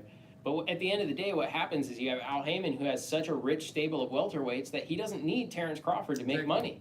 He doesn't need him. He can go and make all his welterweights mix up. he needs to make his fights first before he makes. Yeah, other but the fights. thing is, there's so many of them, it's Yeah. never going to reach Bud Crawford, Mhm. right? So at the end of the day, So the don't business talk about just you. won't make You've sense. done more than every other welterweight when you have it. I'm just Now saying you're it's not lying Bud's to fault. yourself. That's Yeah, not it's Bud's just not fault. Bud's fault. It's your Yeah. fault for saying it. Don't say it if it's not Well, true. look at fighters say all kinds. Clarissa Shields said she could beat Triple G, but she did. But at some point, you have to understand that this is a fighter's mentality. They have to think They that wanna they're the fight best. everyone, yeah. like meaning You can't lie to yourself. if you asked one of the top welterweights in the world, like, how do you think you would do against Errol Spence? If I said, Bud, how do you think you do against Errol Spence? You go, oh, I think I get my ass kicked a little bit. That'd be weird. You know, Oh, yeah. like he I has to be understand confident. that, but to say you've done more than the other welterweights, Well, he That's was an kinda undisputed crazy. world champion. He was At 140, undisputed. Yeah, not But he was not. and he's undisputed world fought. He champion. can who? say that Who did though. he fight to win those titles? The other welterweight champions have Can't never say done that. that before. Yeah. They cannot say that. He was an undisputed world champion. It's incredibly Yeah, rare. in a very weak 140-pound division. You can't even name who he fought for those titles. It was a bunch of vacants and a bunch of fighting guys who won a vacant belt. The thing is, he But, still I mean, did it. He still did it. He Those still- guys yeah. If it was so physically easy, why done didn't it. somebody else just come along and clean up all the 140-pound vacant belts? Because They they all couldn't, moved they up. couldn't do it. Danny moved up. Oh yeah, is Do it. Danny fighting? Who's he? Did they? Yeah, they announced it. Who's he fighting? Because Because it's not Spence, obviously. Oh, yeah. Because remember he got in the Yeah, I ring wanna say his name. after the Spence fight. Yeah, it's I don't know is his it name. Reddick? Is that how you Oh, say it? redneck. Redneck? Redneck? No, not redneck. What? I'm like, what? I'm mispronouncing it. But they announced it. When did I saw that they They announced announced? it yesterday. Oh, yesterday. Okay. Yeah. Red Catch, Red Red Catch. Catch. Oh, Something. Ivan. Ivan. Okay. How do you Oh, say his last name? I don't know. Yes. He's trained by Sugar Shane Mosley. After the show, we're going to have you do the map. Mexico map. You gotta. You should be pretty good at this because you're Mexico? Filipino. Oh, I don't Yeah. know. Sean did really, He did really very good. well. I'm They already gave me an set. A minus, I 9 think, out of is what 10. they said. Wait, what do you got? What do you What do I got? have to do? You have to, we're going to point at a state or a city on that Mexican map, and you have to try to pronounce it Mm-hmm. Oh, the best okay. you can. Okay. We'll Alright. find out. Yeah, well, read something. It's like Danny. I don't know how to pronounce Ivan. it, but they announced it. Yeah, we'll just call him Ivan. It's so Ivan. weird. I saw him. I saw him at the Nevada Boxing Hall of Fame. I see him at the gym. I interview him, and I never bother to ask how do you say your I last name. apologize, by the way. I should know. how I'm to pronounce sorry, your name. Ivan. Not and redneck, if you okay? watch this, I don't mean it in a disrespectful way at all. Yeah. I should know how to do it, but I. No, no, Oh, he's don't just- worry. There's so many, even on during fights, commentators butcher Yeah, they do. last names. I'm like, oh my god! In the fighter meetings, didn't you ask him how to say your last? Yeah. Phonetically write it out. I do it all the time. When Danny Jacobs fought Kotundakwa, you know how many times I had to keep saying it? I'm like, and I even had him. I'm like, can you say it? I'm like, he's like, that's not how you spell it. I go, no, but that's how I see it and I hear it. And everyone's like, I don't even want to pronounce it. All the names, they butchered it so bad. There's all these names that we can't even agree upon. There's like 15 different ways that people say Rigondeau or Rigondeau. Regandow. Demetrius Yeah, that's Andrade. French. It's is another- Andrade. Yeah, It's yeah, so Andrade. I asked Demetrius him. Andrade is another one a that Spanish people, last name, people Andrade. say Andrade all the time. Yeah, Yeah. it's Andrade. I asked him, I'm like, how do you say it? He's like, Andrade. Andre. Andrade. Demetrius Demetrius Andrade. Andrade. Yeah. Yeah. It's because he doesn't know Spanish. He Oh. can't say it correctly. And then people say, is it Chavez or Chavez? Which one is it? Chavez. Yeah, when people say Chavez, I'm like, That's where did that? And there are some Mexican people, Spanish people that will say Chavez. So I'm confused. I go, maybe it was said like that. Probably Brandon Rios, right? Probably Stacks. Stacks, man. Stacks can't get anyone's name right. And like he'll put a whole different last name on you.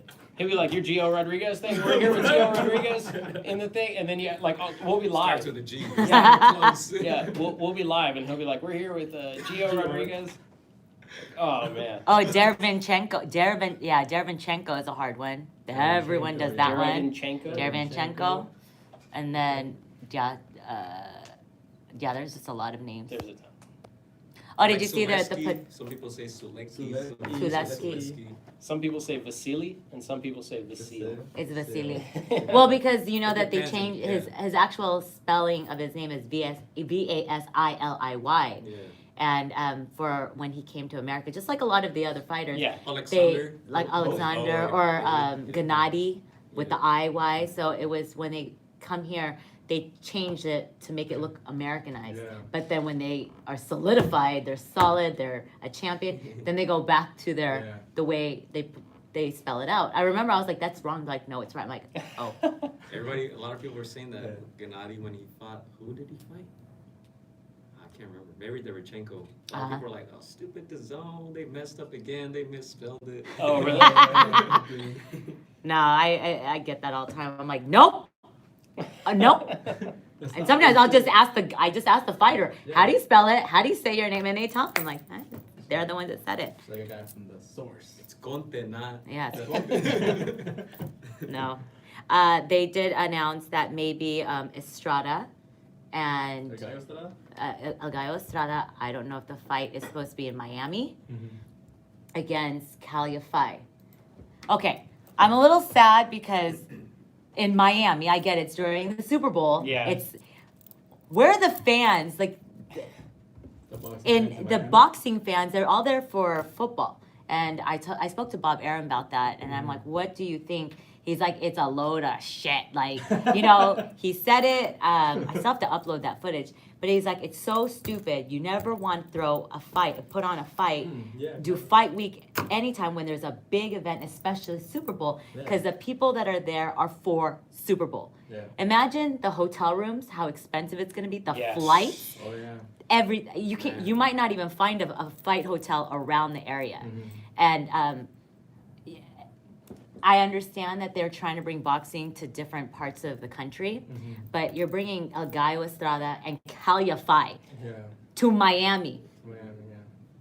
They don't have a special draw. There's there. no, Yeah. yeah. Yeah. I'm so confused. Yeah. I don't know, but I'll still go if they cover fight. If like Ring and all them cover my flight. But that fight's supposed to be set, and then I don't know who else is supposed to be on the undercard, but it's no one from Miami. It's no one. That maybe Ortiz would be a good fight. Like That would Cuban. Yeah. Something like that Puerto Rican, yeah. to bring the fans. I'll ask you a question we've asked here before. What do you think about an American fighter not fighting, or possibly fighting on 4th of July weekend, when everybody's at home barbecuing and you're at home with your family watching the screen? Why is it that there isn't a big American fighter marketing themselves on that weekend? What do you think? I thought about that. I think for us for Americans in general, our thing is to just get so drunk and just watch fireworks and be with your family, because it's a time for independence and for your ancestors or your relatives, whoever fought for our freedom. And I think I wouldn't want to watch a fight on 4th of July because it's the tradition of you're watching. You're out. You're watching fireworks. You're watching channel whatever for the New York. Whatever fireworks, and it's just no. Why not make the fight earlier? No, because people are prepping. It's like Cooking. 4th of July is a very big day. If it's very sentimental to a lot of people. For they died for us. They died for our country. I feel like that, and people are probably going to take this the wrong way, but Americans don't have the same sense of nationalism when it comes to fighters that some other countries do. Not anymore. And what I mean by that is, I don't know that they ever did, in the sense that, if you're in an arena and, for example, a Mexican fighter comes on that you don't know, who's on an untelevised undercard, the Mexican fans in the arena will gravitate for and cheer for that fighter, and that's true for English fans as well. Oh, yeah. Right? So if you're in an arena, an English fighter comes out, I feel like, for whatever reason, Americans don't get behind people just because they're American, Yeah. right? They're not just going to cheer for you just because you're from here. You They'll have still to have- boo you. Yeah, They they'll don't boo you, care. all kinds of stuff. So to some extent, I feel like it's just not a big deal. Yeah. And I can't explain necessarily why that is, but I will say that in arenas that are filled with English fans, I would love to. One of my bucket list items is to go watch a big fight in England filled with English fans, because just watching them here, when you have either Ricky Hatton fans in a stadium, Amir Khan fans in a stadium, Only 3,000. it's there's 3,000 or 4,000 people who came from England to watch that. They and travel. It's electric. It's Yeah. absolutely electric. So I think some of it is probably that we don't necessarily gravitate to fighters Let in me that way. follow that up with another question. We asked Kelly Pavlik, right? We asked him, how do you feel that there aren't really many stars or champions that are American of European descent? Right. In other words, Caucasian. Caucasian. Oh. How do you feel about that? There's not a lot of white Wait, American there's- champions. Kelly Pavlik Or- was a white American champion. Yeah. And you know what he told us? He Oh, I was told gonna us there was a lot of pressure on him Yeah.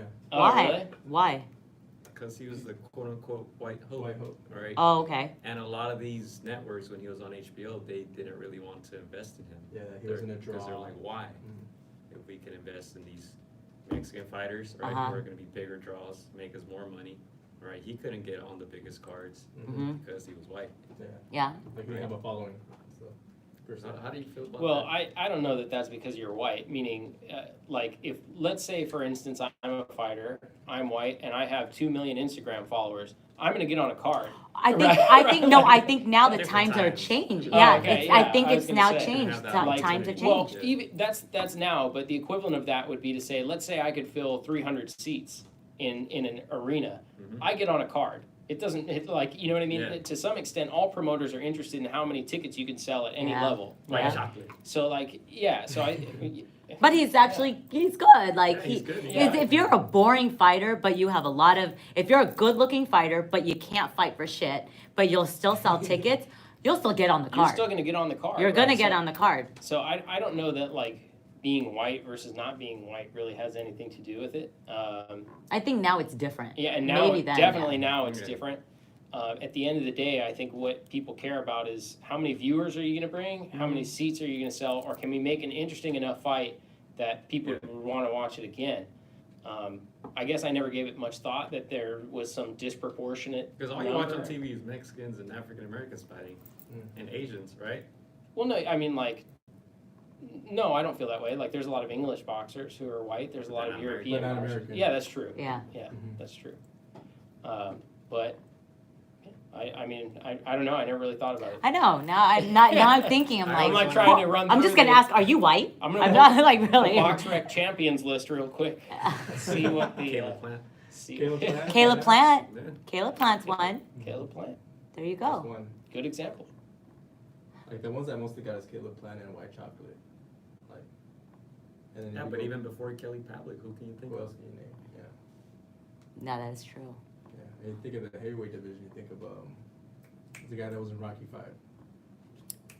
Oh, Tommy Morrison. Yeah. Yeah. Interesting. Oh, interesting. You see Pacquiao? Someone just asked me about Pacquiao. I Who's know. the guy who just fought? Huh? The guy who just fought? Wait, what are you talking? What was his height? Oh, Oh, Jerwin Jerwin Ancajas? Ancajas. Yeah, there you go. Yeah. Yeah. So there was Casimero that he beat. He knocked out. What's his face? What is his name? He was supposed to fight Inoue. Everyone wanted him to fight Inoue. The African guy, South Africa. Oh, yeah, yeah. What is I his can't name? remember the names, I can't Yeah. remember his. But he was knocked. calling now you know. Oh, Tete. Tete. Yeah, Zolani Tete. He knocked him out. I mean, that was a very, very. Give me the monster. That's what he said, right? Yeah. Give me the And Monster's like, okay. But John Riel, John Riel Casimero, he's what, three times? No, is it? What belts does he have? He He made has history that night. And then Is it Jerwin video? Ancajas, and then he's in the lights with Donnie Nietes. Well, Pacquiao's already, he's way up there. But I just had to do that shout out. But Pacquiao just got a degree in I saw that. Yeah. Yeah. Kicking ass? for He was in full. PhD in boxing. no, it was for government and something. Yeah, Political science type of stuff. yeah. Nice. That was not. It was good. That's good to see. I mean, see, boxers, you guys Do you can. want to see him as president of the Philippines? It's gonna happen. Is it gonna I happen? told them, I go, even if you don't want to run, they will write your name in. You have no choice. Split You and decision. Boo Boy, Split that's decision. it. You and Boo Boy, president, vice president. This is what's gonna happen. Yeah. But I know it's a tough spot to be in because he's already he's a champion in everyone's eyes there, and he has no choice. He has no choice. And we're what, an hour 40 in almost? Oh, Hey, shoot. for real. Dang. Man, I just wanted to ask for next year, 2020, right? We're approaching the new year. Mm-hmm. What are some of your goals? Questions to both of you guys. Yeah. Goals or any new stuff coming up for 2020? Goals for me, I'm looking to expand into more sports. Okay. Yeah, and keep trying to figure out if I want to do a podcast yet. I mean, now there's a lot of podcasts. Yeah, like, there's a lot. it's oversaturated. But I think people will watch your podcast. Yeah, I think so. I think so. You have I a mean, good why not? audience. Mine will be very different. I mean, I'm a girly girl. But yeah, I want to. I've gone much more. I'm much more active on my personal YouTube, and so. But That's where it's at. It is, Mhm. and I still love Ring. That's my baby. But I like to meet more people like you guys and talk more boxing, and just and I'd like to see some more women in the sport. There you go. Yep. Yeah, that's what that is the goal for 2020, and for peace. Of course. She gets the crown. Every day. I know. She gets the crown. And I want to see fights. I want to see What do the you wanna see? welterweights fight. I want to see some good heavyweight fights. I want to see, Crawford fight someone. yeah. If Santa Yeah. could bring you a fight, what fight would you want? If the boxing gods can bring you a fight. Andy Ruiz against. Oh, that's a good one. I'm gonna have to think about that one. Okay. Same question for Sean then. Which one, Santa's fight or Yeah, 2020? First, start with Both. Santa. Start with Santa. Start with Santa. If I started with Santa, I would want to see Terrence Crawford fight another top welterweight in the world, because the position I've stated on your show, on my You're on the show, spot. in the past, I suspect that he is the number one welterweight in the world. He just has not had the opportunity to show it. And I think that given the opportunity to show it, we would find out. And I'm very curious to know. So that's like, I would like to see Terrence Crawford against, it's hard to say Errol Spence, given Errol's current predicament. At this point in time, really, it's just wishing Errol like a healthy and speedy recovery. But absent a Spence, a Porter, a Danny Garcia, even a Manny Pacquiao, Keith Thurman, I think any one of those would be a good Christmas gift. Yeah. And first question. Just Boxing Life Foundation, right? Coming soon? Yes, sir. Yes, sir. So to Aw. me, the Just Boxing Foundation, as I mentioned it here before, so we're still a growing organization, and it's technically not going to be finalized until sometime, hopefully, in the first quarter of next year. And so my mission is to grow Just Boxing Foundation and help more people. Hey, Excellent. Where are you based out of? Hawthorne? Okay. Sweet Science Boxing Gym. Yeah, Okay. Sundays at 2. that's right. Yeah, Sundays, we 2 were there. p.m., Just Boxing Fun Live. times. Okay. Check Yeah. out the last episode. I was on there with Gio Sean. Garcia. We went off on that fight, right? Andy Ruiz. We and did. That We was did, good. we That was did. good. It's like after the fight, you're like, I'm itching to just go. Let's go do a podcast Yeah, right now. let's go. Next But day. Just Boxing Live, it's definitely in service of, of the guests and the young fighters. So thanks, Gio, for coming out and all that different stuff. I love having all sorts of people from the boxing community on there, and especially promoting young fighters, amateurs, people who are just starting in their career. We've been fortunate to have a lot of really great guests. But to be honest, there's a lot more that we could do to help the boxing community. And that's what I want to do. Hey. Perfect. Okay, good. Where can we follow you? Where can we follow you, Cynthia? It's no secret. You can follow me at Just Boxing Live on Facebook, Just Boxing Live on Instagram. You can follow me at just Boxing on YouTube, Just Boxing YouTube channel. It's literally on every piece of clothing that I own. So if you guys are watching the video and you forget, Just there it is. boxing. I Just like that. boxing. It's catchy. No games, just boxing. Yeah.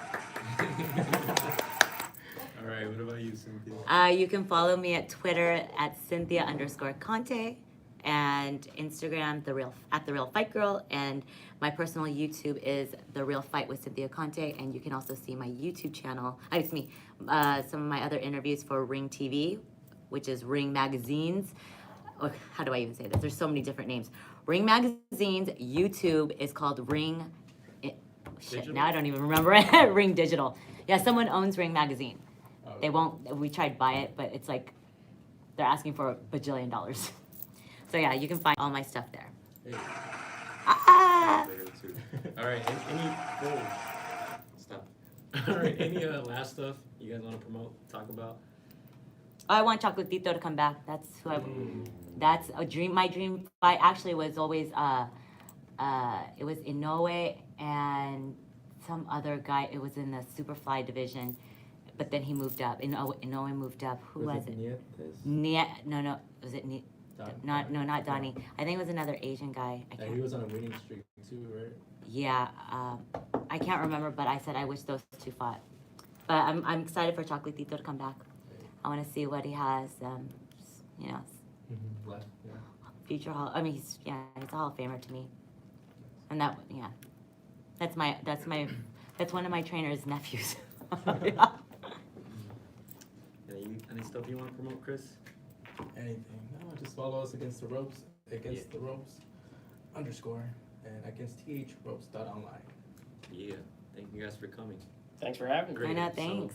Can't wait to see if all of our predictions come to fruition. Yeah, make sure to follow Just Boxing Live. Make sure to follow Cynthia Conte, the real fight girl, right? Thank you guys for coming once again. Thank you. That was episode number 66. Oh, and happy holidays to everyone. Yes. Yeah, Happy absolutely. holidays. Have a safe and fattening holiday. Stay safe. Take an Uber. Except Andrew Reese. No more time. Some coronas away. I watch the fights. Hey. All of them, everywhere. Hey. All right. Thank you. All right. We out. Thank you. Peace. Oh. Ah. Oh my goodness. Was that an hour 45? Hour 45. Damn. I was like, I gotta pee. Ruiz moving up to super heavyweight. Oh. That's, you guys are mean. Stop it. You know, he just, like they said, he's not fat. He's just thick. He's just- Thick. Thick, thick, thick. Yeah, I did not know that the Sergio was calling us the reveal. That's 168. That he- I just saw it today and I was like, ooh, retweet. I was like, sexy Sergio, come on now. I think he got. If it wasn't for the knee, he got boxing. Yeah. You want to do the challenge? Yeah, let's All right, look. you point out the names? Okay. I'll Hi go guys. first. Sorry. You have to use the restroom first? I do have to pee. Yeah, go for You want to go first? Okay, Or well, go straight? you guys watch my, okay, look like a damn biscuit with feels. Okay, you guys are gonna stay in here on my live channel. I have to pee. I mean, All right, Sean, entertain them. yeah, go. That's My definitely my not 9 thing. followers, they have all left. They're like, Don't be like, peace hey, out. You Oh, apparently wait, have do I not just- seen my yeah, shelf. right, No, right. You're gonna make go straight? Okay. You know, still live? Yes. Follow Just Boxing Live, right? Instagram, Facebook, YouTube. Follow us at Against DA Ropes. Make sure to check out the podcast coming soon. Where we at? Happy holidays. Andrew Reese lost. Close fight. Why you? Why'd you have to throw that in? Close there? fight. How'd you score it? Let us know. Close fight. That's crazy. Any comments? I don't know. Files. It says with fee, lemma, yeah, Victor fee. That's funny. Stuff. That was good, man. Cool. We went like 30 minutes in on the Andy Reese Joshua. I was looking at the timer. I was like, woo.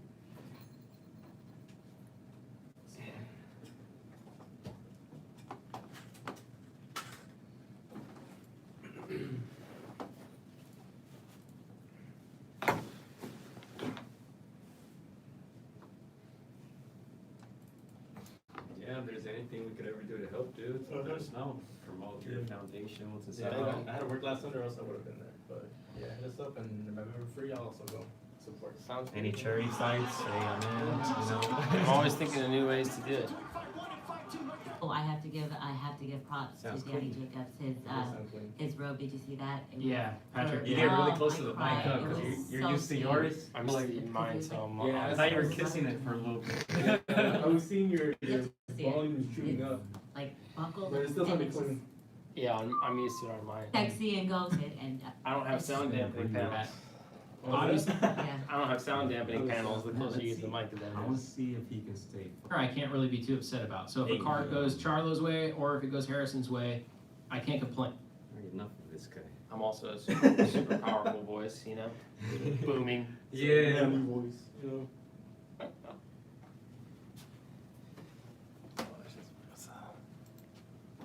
Wow. Are you gonna record? Yeah, I'm recording both. All right. All right, guys. So what's my challenge? Gonna read these off. What? Read these? These states. These states? Okay. So they're the ones that are like bigger. Oh, the bigger ones? The bigger ones. Okay. So just start where? Anywhere? He's gonna. Or you're point gonna out- tell me? Yeah, he's gonna point at it. Let's see. I'm gonna learn. I took off my Christmas sweater. Okay. Sean got a what? A minus? I got an A minus. Okay, let's see if I can do this. No pressure. If I screw it up, I apologize in advance. He did not eat the Snickers. Leave him alone. Now I think I give him Maybe you should have. All right, read this one. Chihuahua. Oh, good. Bing. Let's see. Can I come back to that one? Yeah, come back Yeah. down. Oh man, not looking good. Sonora, Okay. Sinaloa, Okay. Durango, Nayarit, Zacatecas, Okay. Let's do this right here. San Luis Potosi. Oh. I don't know that That's one. okay. San Luis Potosí. Potosí, Jalisco. Oh, there you go. Wait, Guanajuato. Okay.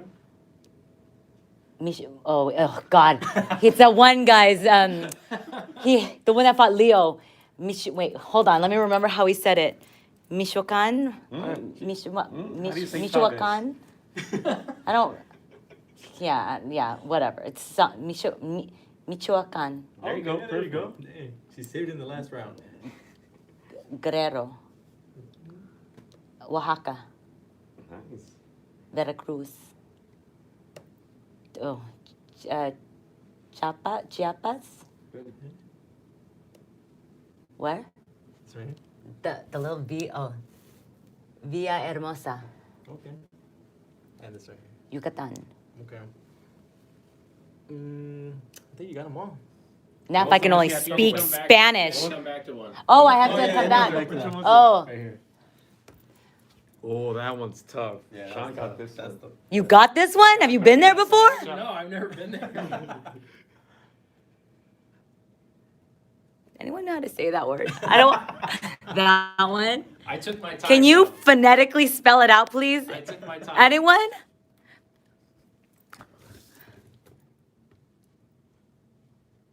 She's using a lifeline. You can Just use a how it lifeline. looks. It's just how it looks. You can use a lifeline for one.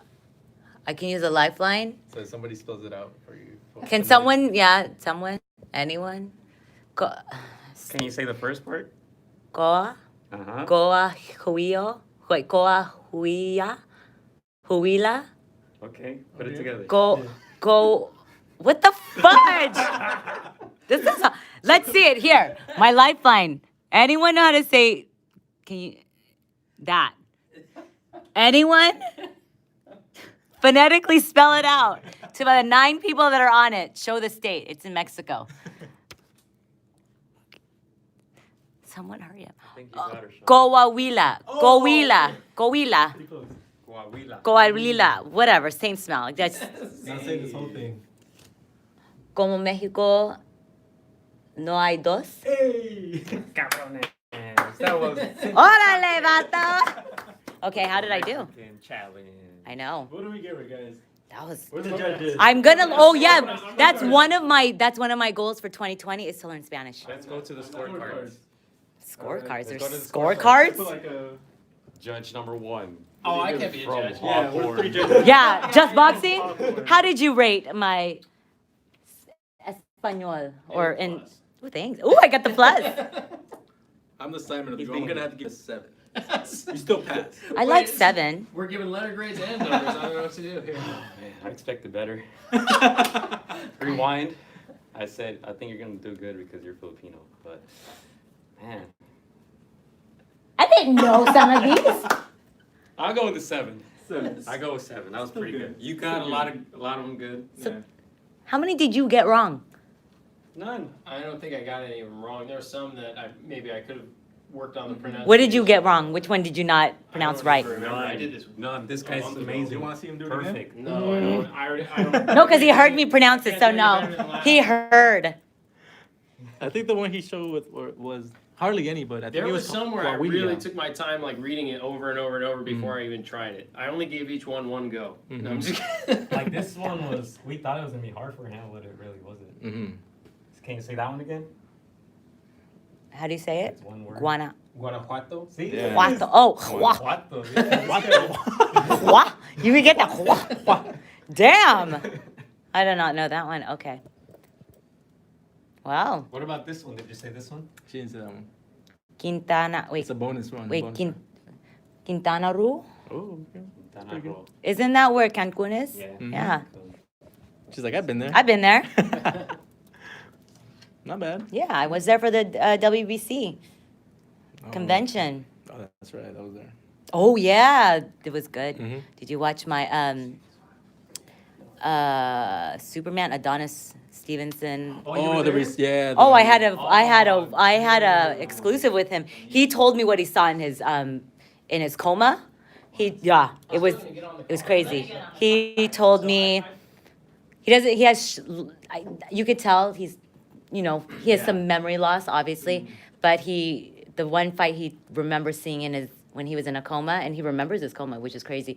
Okay. Chad Dawson, when he knocked out Chad Dawson. Oh, yeah. I was a little afraid to ask him about, but he remembers that, and he kept saying, you could hear that the doctor said that he's a vegetable, like he's healed, he's basically dead, and he kept saying, I kept screaming in my head, no, no, no, I'm here, I'm alive, I'm making it, and he goes, I wanted to make sure that I wanted to be here for my daughter because I didn't know my dad. I never saw a picture of him, nothing. He's nothing. And I'm sitting there like, oh my God, this is amazing. And his wife was sitting off off the side, and you could hear her voice saying, oh yeah, these were the things, that she saw from the outside. But he's like, no, I heard her. I heard everything. I heard everyone what they said. And the only time he actually made a reaction, a flinch, was when Mauricio gave him a rosary blessed by the Pope. And he was able to squeeze. The only one he reacted to out of everyone. And he was like, he's going to be all right. But that was like months. So he was what? When I interviewed him, it wasn't even 10 months since he was in his coma. Yeah. It's crazy because you hear stories about that all the time where people like they're in a vegetable state but they still hear. The last They just can't. hearing is the last to go. Always the last to go. But it was an amazing interview.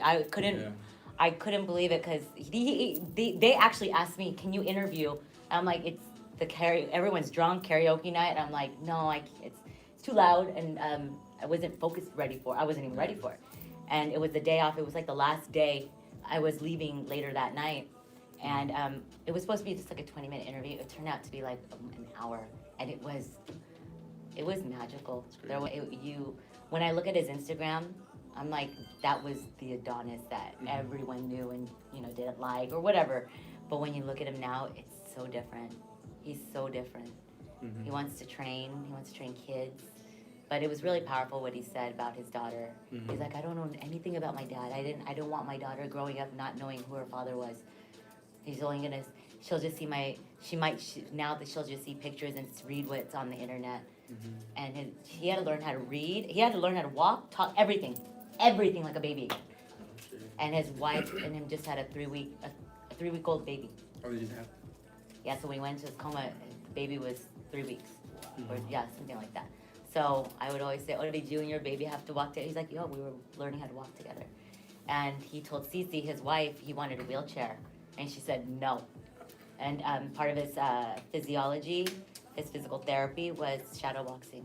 And so they said no, the doctor said no to that because they were afraid that he might hit her, like not knowing. He's like, no, she would never do that. And when she said that, he's like, no, I would never hit Cece, But you could see him. She goes, I thought I was shadow boxing in my coma, but I could see it.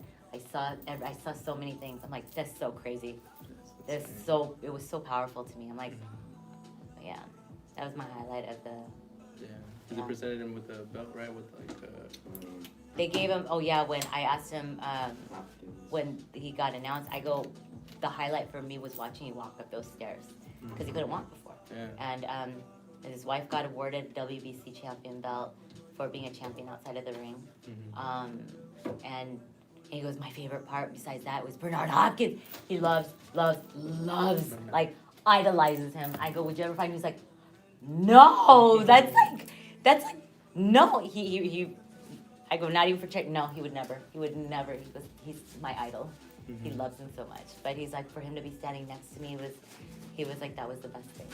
Yeah, it's crazy. Yeah. It's crazy because after that fight, there was times where like we wouldn't know any updates on him. Like nobody would know. Like No one what's- knew, and I mean, Yeah. we were all sending like hope, Yeah. prayers and whatnot. But to hear it firsthand, I was in shock. Like I was crying, and he was so happy. He was just, he was singing, he was rapping, he was dancing, he was shadowboxing, and I was like, you were technically dead.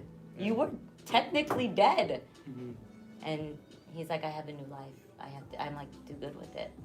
So he's looking to move out of Montreal into the sun, somewhere maybe on the West Coast, because he was doing well in Cancun. He was moving, because it's freezing right now. Yeah. Yeah. So they're looking to move, and his wife has a clothing line. So I'm excited for them. It was so nice to see this him doing Superman like that. It was just infectious. It was the best moment. Yeah. That's crazy because when you see him like with that win over Chad, the way he celebrated like a little kid. Yeah. Like he couldn't believe it. He was so happy, and Mhm. and then all that other hate started coming because of the whole WBC coming onto the belt. Yeah. Yeah, I mean, there were so many things, and I'm grateful that I was invited by WBC to cover it, and I didn't know that's what happens. The rankings, when they go and petition, like, I want my fighter who's like, say, number 50. Can you put him in the top 15? Okay, first of all, why? And it's just, but it's nice to see that people kind of battling back and forth of why they believe their fighter needs to be moved up, or this other fighter should be moved down because blah blah blah blah blah blah. And I really got to see the business aspect of it, and not when we're always bitching and complaining, how come this and that? Well, now I kind of see why. That's There's a right. lot behind the scenes that Yeah. there's a lot. So, but the next one is in Russia. The next WBC convention. Hmm? Okay, so this is not open to just anybody, right? You have to. No. You can. People can buy tickets to go to the You can go. WBC, and Okay. people. You know what? After going, I push people. I mean, if you can afford it, go, because it is an experience to sit in there. Everyone from around the world is there. Fighters, their families, the promoters, their managers. Everyone is there for business and also Yeah. also fun. But 'cause you're WBC champions. the champions, all the champions are there. Like, you're looking at fighters, I didn't even know who they were, but they're old school. Like, they were just sitting there, like, barely walking. And it was cool. Like, it would be like the grandfather of, some kids, and they're like, oh, I loved, I watched you when I was blah, blah, blah. And they're like 80 years old. But They're doing it in Russia. I thought they just did it in Ukraine last. They Last did. year's was in Kiev, right? Or was it yeah, not what there was I don't know if it was Kiev or Azer. I don't even know how to say it. Azerbaijan? Yeah, something like that. Okay. But they said, and it was interesting because they said, since the whole Russia-Ukraine Yeah. issue right now, Yeah. they said we have to kindly decline to go to Russia. And I was like, oh, this is interesting. And they were like, well, blah, blah, blah, blah, blah. And then someone else said, they go, well, regardless of the politics of what's going on, we came to Ukraine. This is for the sport of boxing. This is to help our fighters and push the sport and make it a better sport. And I said, that's the spirit. I go, put politics aside. We already have too many problems Yeah. with politics. I go, boxing, I get it's political, but you got to do what's right for the fighter. You can't, just because your countries don't like each other, it's not fair. Especially when you have like ambassadors like Gose, Lomachenko, and Yeah. Usyk doing so well. Yeah. Why not? So- Why not have those guys there? But it was good. It was. It's weird because I have to still. I'm thinking. I was looking at my footage. I'm like, I still have to post the rankings. Like that, and it's what, 2 months now. But there was so much. I have so much footage. Yeah. But it's been super busy. But the rankings are very interesting, just to see who is ranked, and I'm like, okay, some people were pushed up heavily. Now I have to see if they're gonna stay there. Yeah. But we'll see. I'm gonna drop my footage about Mauricio and the franchise belt, and if why people think, I don't know if people understand it's not in a belt, it's a title, franchise title. People think it's a belt. It's not a belt, guys. It's like the lineal belt. There's no belt. It's That makes not sense, like a lineal. Okay. the lineal. Belt, not that. It's not a everyone thinks it's a freaking belt. I'm like, they're like, does Ring give it out? I'm like, no, we don't just give it out. They have to earn the lineal title. But yes. Okay, we're gonna be kicked out right now. But yeah, I'm gonna drop that footage. Mauricio talks about the franchise belt, about Wilder. People want Wilder to get it. You'll see. You'll understand what the franchise title exactly is, why Loma got it, why Canelo got it. Mauricio said it. Okay, you're gonna see my Christmas sweater once again, but I'm gonna wear my other one. So, sorry guys. Okay, thanks for tuning in. I'm here against the ropes. It was fun. Yeah. There you go, Just Boxing. You guys follow him. I'm Yeah. gonna follow your channel. Yeah. And then follow you guys. There you go. Thanks, guys. Yeah. Had so much fun. Okay. All right. It's almost fight night, bitches. I'll see you guys. Whoever's at Virgil Ortiz, come say hi. Don't be crazy stalkerazzi, but just say hi. All right. Bye, guys. I like that.